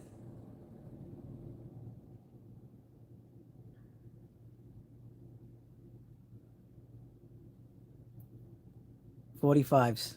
That's what it was. $45s. Yeah, we had kid style records too that my parents bought us. I'm a Bob Seger fan. Oh, nice. Do you know the very first cassette tape I ever bought with music on it was Aerosmith. That was the very first ever cassette. So Bruce Springsteen was the very first full record I bought, full size record, and Aerosmith was the very first cassette tape I ever bought. I have a old 8-track. Yeah, those are classic. I remember we used to have those in the cars. My dad had that in the. He had a Volkswagen. He converted into a camper. You guys remember those Volkswagens? Those vans? He had that converted into a little camper. We used to hang out in that, where the that attached, and it turned into like a sleeper. I'm sure you guys remember that. My dad had the white, the top, the half, the upper side was white, and the bottom half was like that tan colored. That was a nice van. When we were little kids, that was awesome. Your dad had Mark Travis's dad had an old caddy with the CB radio. Yeah, yeah. The freaking needle would always get messed up. Yeah, it get full of lint, huh, James? I've had that happen a lot of times with the lint, and then you'd have to keep like scraping the lint off. Oh, those were the days, I tell you. Damn, damn, I'm old. But it was fun. We had fun days back then. Um, I remember my friend's dad had a black van, kind of like the A-Team van, that black A-Team van. He had a black one just like that, and he had like a big bed in there. We would play with toys with my action figures, with Star Wars action figures, on that in the back of the van with that bed on it. Mark Travis says dad was a real estate and was a broker, so you had to have nice cars. Yeah, you gotta sell. You gotta sell all that real estate. Sounds legit. Uh, CB radios. Dan says CB radios were how we communicated on the boats fishing tournament when I was a kid. Yep, my dad had a CB radio in all the vehicles he had. He would put a CB radio on it. Mark Travis says that's cool. The A-Team. I also liked Miami Vice. I actually had the Miami Vice. When I was a kid, I remember we ordered, had my mom ordered me the Don Johnson outfit from Miami Vice at J.C. Penney. So I had the loafers, the white pants, the white jacket, and then the muscle turquoise top, like muscle shirt style that you put the. Oh boy. Yep. We watched Magnum PI. Yeah, nobody ever died on the A-Team, and I'm glad because we needed them guys all together. You know, it could have been like Hannibal. I know those guys, some of those guys didn't get along. Face, what's his real name? Face's real name. He didn't get along with George Papad. I liked Magnum PI. I thought it was a good show, especially when he like during the end of the credits, he go like this with the mustache. Remember he did that, James? Knight Rider was awesome. That was badass. Knight Rider was awesome. Templeton Peck. Yep. That was awesome. I had the A-Team action figures. Me and my brother. The fogger glasses from I didn't get those. I never got the fogger glasses from Miami Vice. But I did have the JCPenney Don Johnson Miami Vice outfit. Magnum was cool. I met Tom Selleck at a Tigers game in Detroit. Oh, that's pretty awesome. Tom Selleck, I heard, is a good guy. Here's another one. When I was just about to say that, Dan. When I was a kid, right? I think I was around kindergarten. My parents got us the Chips costumes.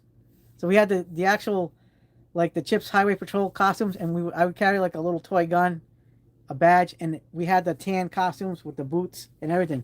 I don't know where they got that. That was awesome. I was gonna say Chips. Eric Estrada, Larry Wilcox. Who was it? Who was the guy that was Eric Estrada's partner after Larry Wilcox left the show? Yep, I loved the Love Boat. Chips was cool, but the Love Boat was good. Gopher was my favorite with Julie. We liked Gopher and Julie together. Remember that? Captain Stubing, Isaac. Man, that brings back, and all the special guest stars.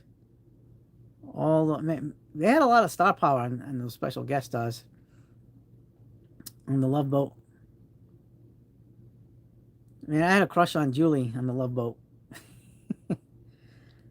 Oh yeah, Fantasy Island, Dan Fisherman, and Gilligan's Island. Yeah, I wanted to marry Mary Ann. Fantasy Island, Ricardo Montalban. That was awesome. And he became Khan. He became known. This generation only knows him as Khan, and not too much of the Fantasy Island stuff. Memory Lane. Yep, we got old. I had a crush on Daisy Dukes of Hazzard. Yep, me too. We loved. We were just talking. I was talking to my Mac Tools guy. We were talking about the General Lee today. We were talking about the Dukes of Hazzard and Uncle Jesse, Skeeter, Boss Hog. We were just talking about the Dukes of Hazzard on the Mac truck today. That was awesome. James says, I used to put my arm in my sleeve and say the plane's flying. Ginger and Marianne. Yeah. Oh, who didn't have a crush on Linda Carter? She was definitely a Wonder Woman. Absolutely. And she's still beautiful at her age. She's still hot for her age.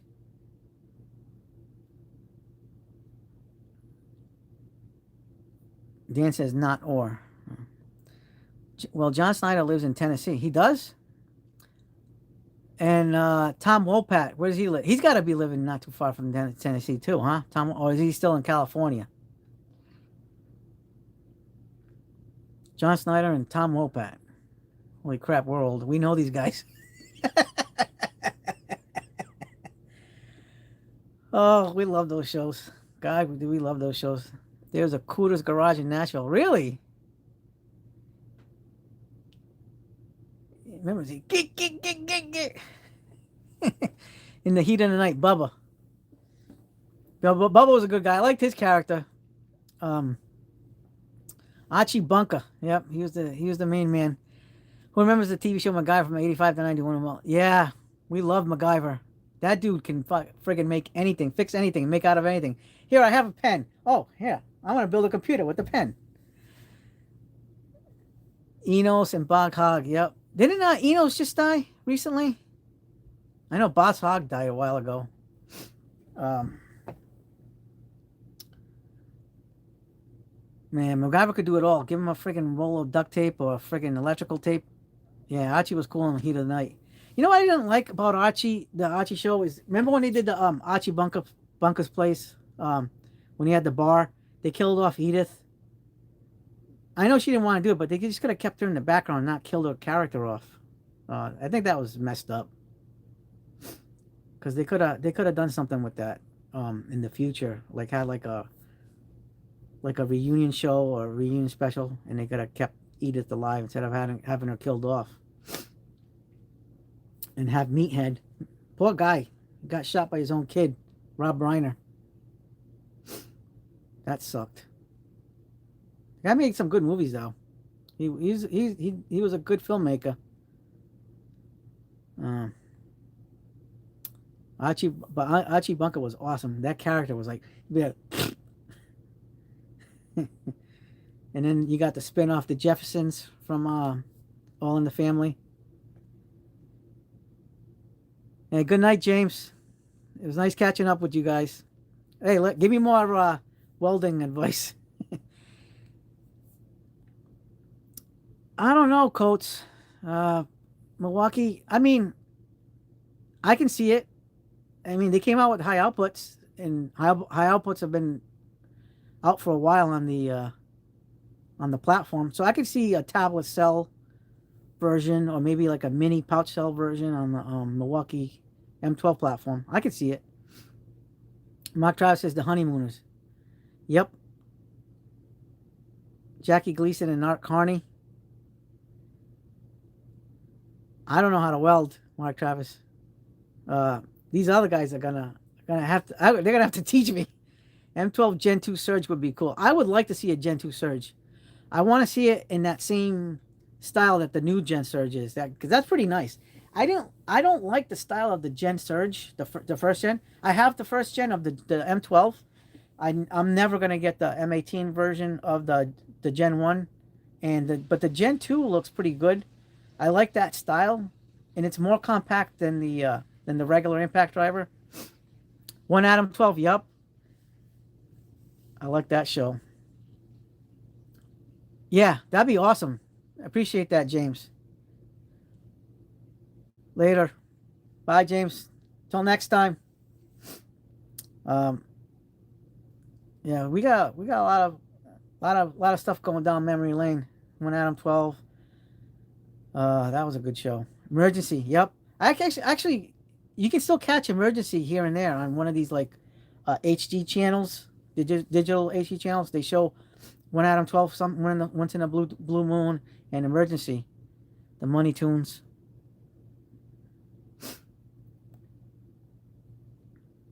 I'll catch it. I do like to watch. There's a Western channel that I like to watch every once in a while called Grit, and I like to watch a lot of the old Western stuff. I'm a big Western buff, cowboy. Coach says, "Did you see the Harbor Freight Tour released another 5 Gen?" Yes, they've already been selling for the last few days. People have been posting on the Facebook Harbor Freight groups, but none of the stuff that got released is the stuff I want. I just want the flex heads in the different sizes because I love the flex heads.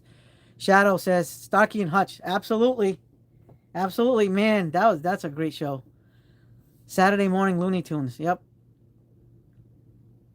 Um, Mark and Mindy. Nano Shazbot.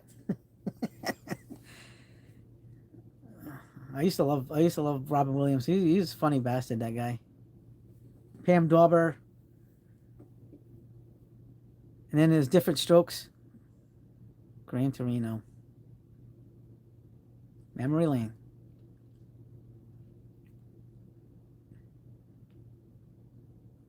Yeah, there's a lot of good shows back in then, man. We had even though it was kind of campy.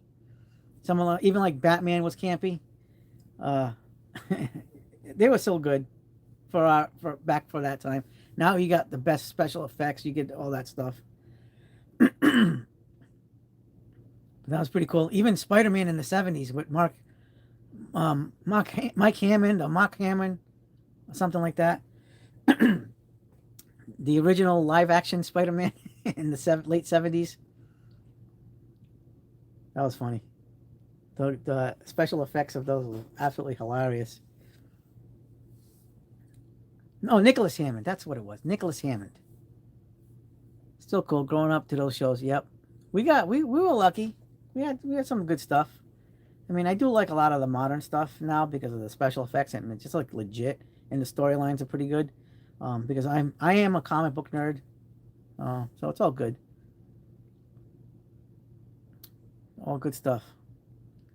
Yeah, so I think we're supposed to get 15 more ratchets this summer for the G2s, and that's what I'm gonna jump on. That I'm not jumping on the fix heads. Uh, I want to get G2 stubby flex head ratchets. That's kind of like one of the things I really want. And I don't know if that was in the on those lists that some guy posted on social media of the all the new ratchets we're getting. But I really hope so. Otherwise, this is other brand on Amazon that I want to get. It's got the 1/2 inch, 3/8, and 1/4 inch stubby ratchets with flex heads, and it was like $40. It's a rebrand of other ones. Yeah, still go growing up to those shows. Shadow, yep. It's all good. But the little mini stubby flex heads is what I want. Coach says, "Do you think 150,000 US dollars could buy all Snap-on tools, hand tools, and other tools that they've got?" Good question. No. Uh, Reason I can give you the reason why. Perfect reason. Their scan tool, their best scan tool, the Zeus, is $14,000 by itself. When you tack on all the accessories, that attachments that go to that, you're in the 30 something thousand dollar range, and that leaves you with under 120,000. And if you want a tire balancer, so I don't know if you guys know, but Snap-on has a few types of tool trucks. They have your regular standard tool truck, um, and then you have your like big uh, automotive machine tool truck. There's actually a YouTube video. I think it's Barker Tools that shows the video. He's a Snap-on dealer, and go to his channel. He's got good stuff. Um, and then I just found out about it from my Snap-on guy that there's a rock and roll truck that does like the side lockers. But that's about it. Did I miss the plier test? No, Marion, the pliers was in the diagonal cutters test was on a separate video earlier this week. Um, hold on. I think I'm gonna lose battery power right now. Right now my phone is gonna die. So hold on. I gotta put you guys on the charger. There it is. I got 3% left on the battery right now. I was at 100%. I started this with 100%. So we did the Battle of Marilyn Nichols. We did Battle of the Diagonal Cutters, and that was a separate video from I want to say 3 days ago, 2 days ago. Hey Brian, how's it going? Um, so we did that video, and you got to check it out. We tested 23 diagonal cutters. Drop the phone. Drop the phone here. Yeah, it's called Battle of the Diagonal Cutters. It's like the video is almost an hour long. Brian, check out the Battle of the Diagonal Cutters. So we tested Craftsman brands. We tested the Quinn brands. We tested the Doyle brands. We tested Klein, Knipex, Snap-on, Mac Tools, Crescent, Milwaukee, Icon, and there was just a lot of them, and they're really awesome. The new slip joint pliers. Hold on one second. Coats, hold on one second. Hold on. Let's see.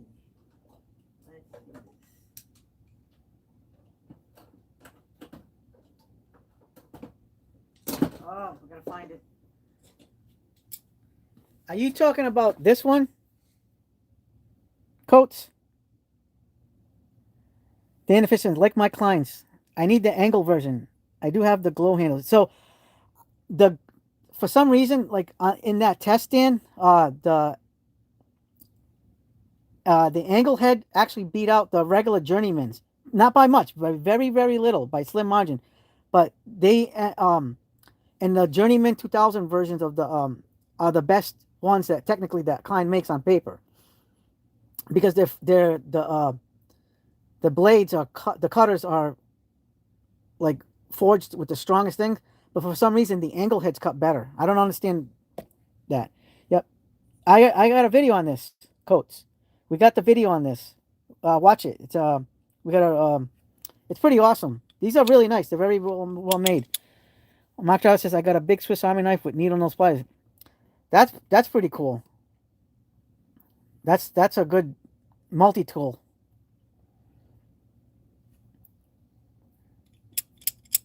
These are awesome. These actually are really good, like the twin grips. But they have the slip joint instead of like the button, like the Knipex.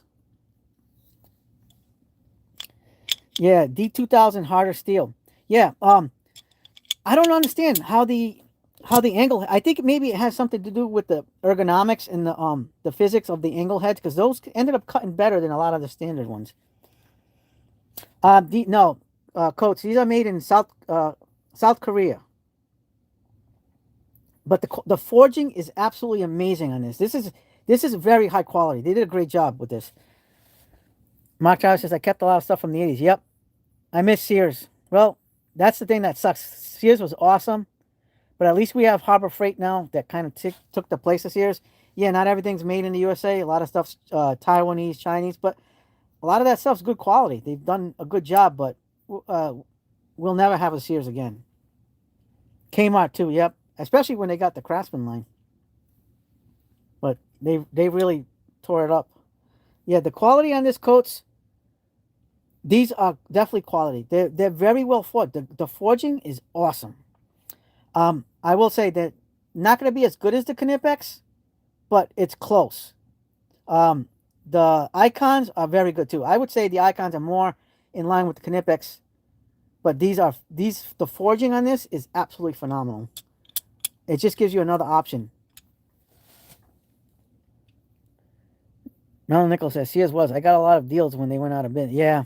Eddie Lampert's a jerk. He's the one that ruined Sears. He's the CEO. He did that on purpose for the properties.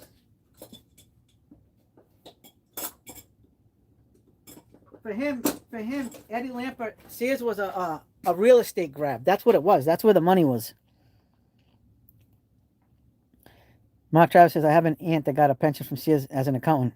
I worked for Sears for 3 years. I did 3 years at Sears. I started off in the men's department, and then I worked in asset protection. I was a loss prevention. So I was on the cameras doing all that stuff. It was pretty cool being on the cameras.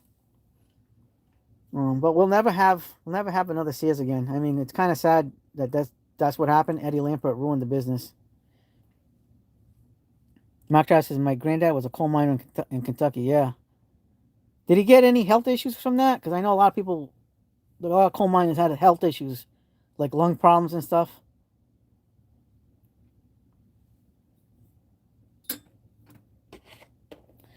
I did loss prevention for CompUSA. Oh, I remember CompUSA. Damn, wow, that brings back memories. I bought a computer there at CompUSA when I was younger. I wonder if it was could it have been a Compaq? I think it was a Compaq. Something. I don't know. Oh, your grandfather had black lung? Yikes. Oh boy.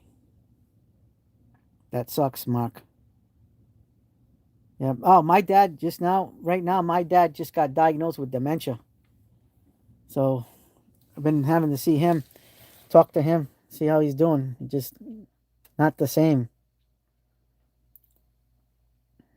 Probably CompUSA in Troy, Oakland Mall. Yeah, my coach says, can you do a video on your favorite 91mm Swiss Army knife by Victorinox, whether it's a Ranger or the Compact or the Swiss Champ or the Huntsman or other model? I only have one Swiss Army knife, and it's a little tiny one with the tweezer and the toothpicks. That's all I have. And then I have like this wooden one that has like a wooden handle. That's all I have. I don't have anything for Swiss Army. I have multi-tools. I have like a Leatherman and Gerber stuff. I don't have very much for Victorinox.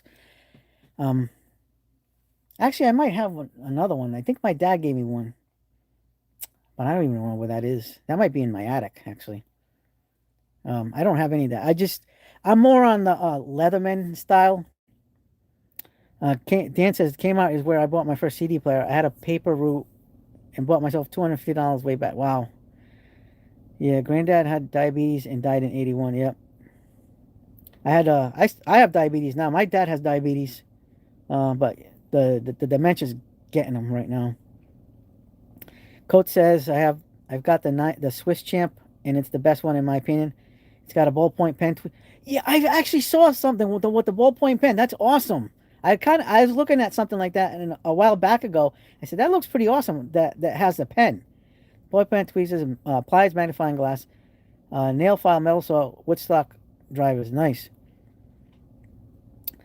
I have not heard of Microtech knives. Fletcher, North Carolina. Marilyn Nichols said.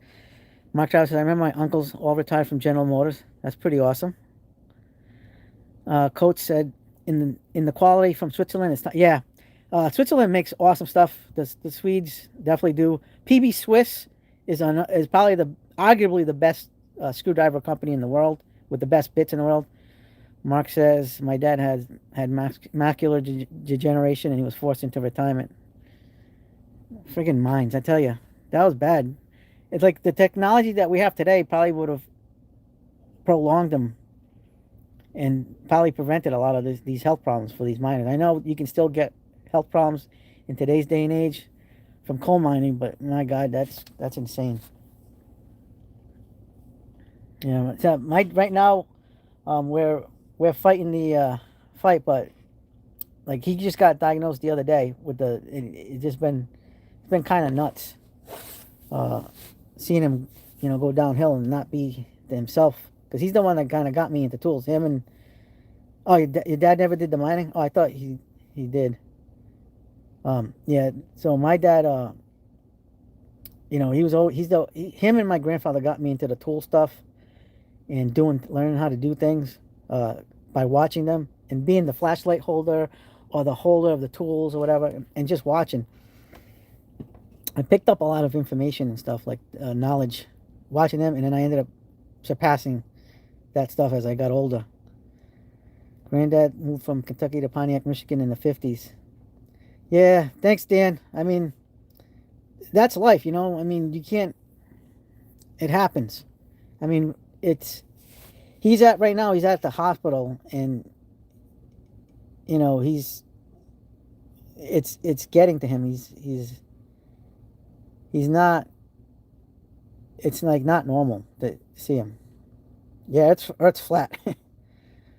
Coach, is it hard for you to find a Snap-on truck in here? I have a Snap-on guy. I'm in Springfield. Oh, you're in Springfield, Mass? From time to time in the city, I see the truck go by, but I've never walked inside one. Yeah, you know what I did that last year is I found the Snap-on truck um, driving past me. I pulled over to the side of the road and I followed him. Come to find out, the warehouse is 10 minutes from my house, so I ended up following to the warehouse, and I ended up introducing myself and opening an account. And from there on, he's been my Snap-on guy. And I actually made friends with these people. And I actually got to hang out in the warehouse and look at all the stuff. So it's pretty cool. I did the same thing with the Mac Tools truck. I saw him parked at a gas station near my house, and I pulled up to him, and I became friends with the Mac truck guy. So I'm still trying to get a Cornwell and Macco Tools truck, but they're getting hard to find. I don't know where. Mark Travis says, I remember the pink insulation is very itchy. Yeah, it is. It does. Dan says it does. Marilyn Nichols says, prayers for you and your dad. Thank you. Appreciate it. That's pretty cool. That's what you have to do, Coates. You have to follow any tool truck. If you find a tool truck, you get on it. Mark Travis says, I got married in 2016 and my wife and I live at her mom's home and with my folks. Nice. Ah, boy, it's cold down here. I got no heat down here in the shop, but it's getting cold. It's 20. It says 26 degrees outside. So it's not 26 in here, but outside it is. Mal Nichols, we have Mac, Snap-on, and Macco here in Virginia. Yeah, we have all those here, but when the Macco and the Cornwell trucks are around, it's when I'm on my regular job. So it's kind of tough for me to find. I saw a Cornwell truck near my house at an auto body place a couple of years ago, and I'm without even thinking about it, I probably should have just approached them and gotten into that. Dan says, might have to try. I want the smaller version of the Talon grips. Yeah. I have that. You have to do that. Good night, Coates. Have a good night, everybody. I'm headed to bed. Yeah, I gotta do the same shortly. Those smaller versions of the Talon grips are awesome. I have the little mini 5-inch ones and the 7-inch. I tell you, the 9-inch ones, I don't have the Snap-on, but I have the Icon, and I like those a lot. I love those. But the thing is, they are on the big side, and to me, the 7-inch Talon grips are the sweet spot. For a lot of people agree with me on that one. They always say the 7-inch Talon grips are the sweet spot for the Snap-ons. So hold on one second. I have the Talon grips right here. Where is it? Where is it? Do I have them right here? Yeah. So here's the Talon grips. This is the 7-inch. So I tell you, this is like perfect. This is like everyday use. Perfect right here. 7-inch Talon grips, made in the USA. Snap-on. The 3 positions, slip joints. So if you put it in the middle, one side's going to be a little bit higher than the other because of the way the slip joint is, and then it goes back to normal after. So the first and the last one are always going to be the same size, and then the middle one's going to be offset. But this has been great. This is an awesome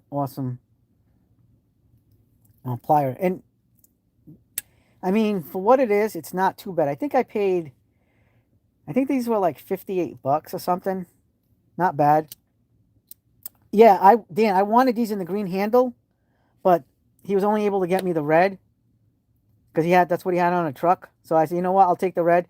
But the 5-inch ones, I got the green handle in those. So I have the mini ones in the green handle. So I don't mind the red though. I like the red. It's nice. The green handle is my favorite. But they come in the blue handle too.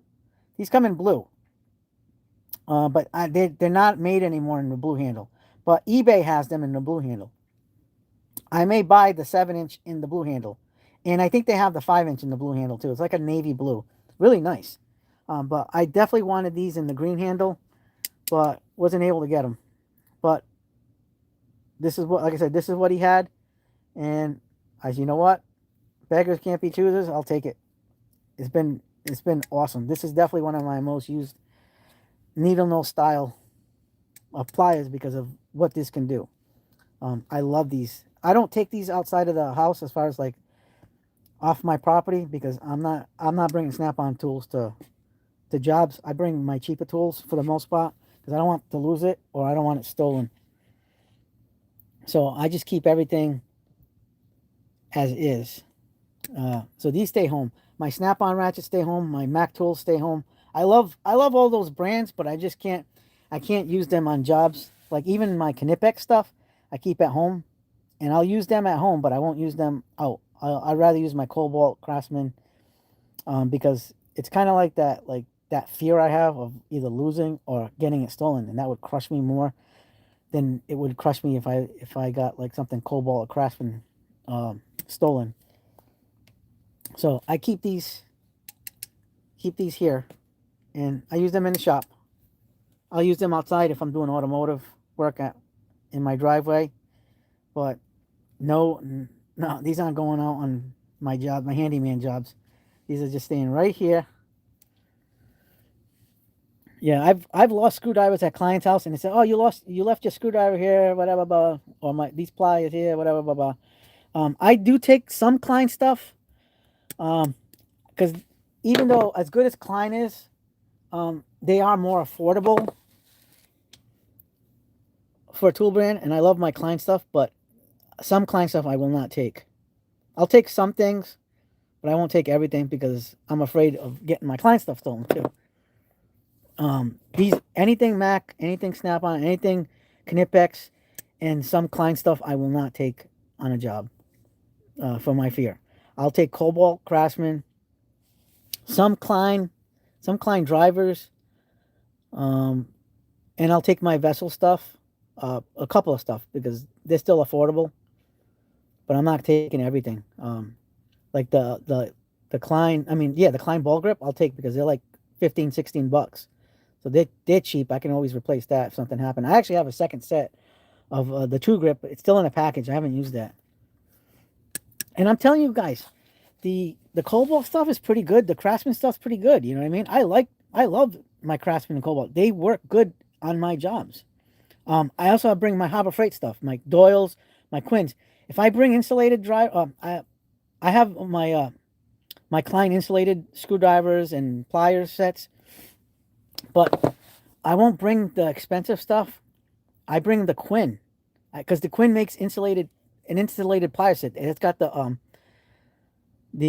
linesman, the little combination linesman ones. It has the needle nose and it has the diagonal cutters. And then I'll bring the Doyle stuff. Like if you guys saw the diagonal cutter video, you got to see how the Doyle stuff performed. It was amazing. The Doyle stuff is amazing. Diagonal cutters, amazing. Really good stuff. Like I said, the video is almost an hour long. The Doyle stuff, I think, outperformed the Snap-on stuff. If you look at the video, watch the video. The Snap-on performed decently well, but not spectacular. I was really disappointed in the Icon. Yeah, that Quinn set is good. I carry that in my go bag. The Quinn set, I have it. I love it. That Quinn set's been... That's probably my most used insulated plier set because I have the Klein, and I won't bring that because that was an expensive set. I got the Klein, so I got the piece set, so it had the linesmans, the wire cutters, diagonal cutters, and the wire strippers and the needle nose pliers. So it had all that. Yep, I got the Doyle crimpers. I love the Doyle stuff. Doyle crimpers are awesome. Really, really awesome. They did a good job. I think Doyle is really meant to compete with Klein. Um, the quality is there. Quality is right there, and I love it. You can't go wrong with the Doyle. Doyle has always been good stuff. Like watch the video, Dan. You got to watch that video, man. It is absolutely like amazing at like what happens, and the winner of that is the Mac Tools. Mac Tools won the competition for the best diagonal cutters that I have. And initially, when I was thinking about doing this video, being a tool addicted maniac, I started putting all my I should do a diagonal cutter test. So I ended up going into my box, my tool boxes, my bags and stuff like that. I was putting all my diagonal cutters on the bench, and I was like, holy crap, I have this many diagonal cutters. And I was like, wow. So I ended up putting 23 diagonal cutters on and the Mac Tools was the winner, followed by the Craftsman high leverage one. So the high leverage, there's something about the physics and the design of the high leveraged. Yeah, you got to finish that. There's something about that design that makes you have less fatigue. It cuts easier. There's something about that, the physics of that, with those leverage ones, with that little thing. Even the Knipex ones were great. The regular Knipex wasn't. The Klein beat the Knipex in the standard Knipex. But that angle-headed Klein blew even the high leverage Knipex out. Yeah, no, I do the same thing. I fall asleep to videos. I sleep with my phone and my tablet. Sometimes you ever get that when you're sleeping with the phone or the tablet and then you smash your face. I've done that a lot of times, dude. A lot of times. Now, don't take it wrong. I do the same thing. I'm watching YouTube videos, tool reviews of other guys, other channels that I love. Next thing you know, boom! I've got myself bloody lips doing that. It's hilarious. It's hilarious. I do that all the time, and I keep it on low so my wife doesn't have to hear the noise and keep her awake. But it's funny, hilarious. It is what it is, I guess. But yeah, I definitely recommend the Doyles. I mean, if you can't afford Knipex or Klein, I know the parking lot sale this coming month in April is going to have 35% off Doyles and Quins. Do not sleep on Doyles, guys. Doyles is the best of Harbor Freight.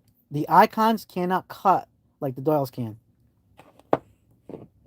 And that's kind of sad because I expected more of the Icons. Don't get me wrong, I still like the Icons and I'm still able to use them, but I'm going to reach for the Doyles before I do the Icons. It's just, I couldn't believe it. The quality of the cuts, like how easy it was to cut with the Doyles. Even the angle head Doyles were even better than the regular Doyles. And those Doyles are really good, the straight standard ones. Amazing. I'm happy. I'm very happy with Harbor Freight's quality on tools. They definitely have come so long. Oops. It says you're alive again. Oh, looks like I glitched out again. All right, guys. Well, I'm going to call it a night. It's 11:23 over here in Massachusetts. I got a couple of things to do. Yeah, even the Quins. The Quins actually performed pretty decently. The Quin insulated, I think, was definitely better than the Icons. If you can believe that. I was like, wow, the Quin insulated diagonal cutters were awesome. So you can't go wrong. So I'm going to have a good night, guys. I'm going to get off. I got a couple of things to do before I get ready for work.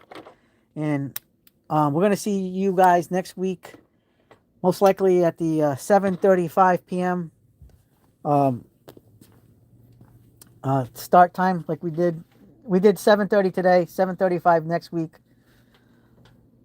So that's going to be that. Hopefully, I'm going to try to make sure we do lives every Wednesday because this is fun. I got to shut off all my lights up here. Like the Craftsman light. Got the switch over here. There we go. Good night, Irene. Oh, well, see you guys later. It was fun. This was another great live. So have a good night, guys. Until next week, and watch my videos. I got more videos coming this week. So good night.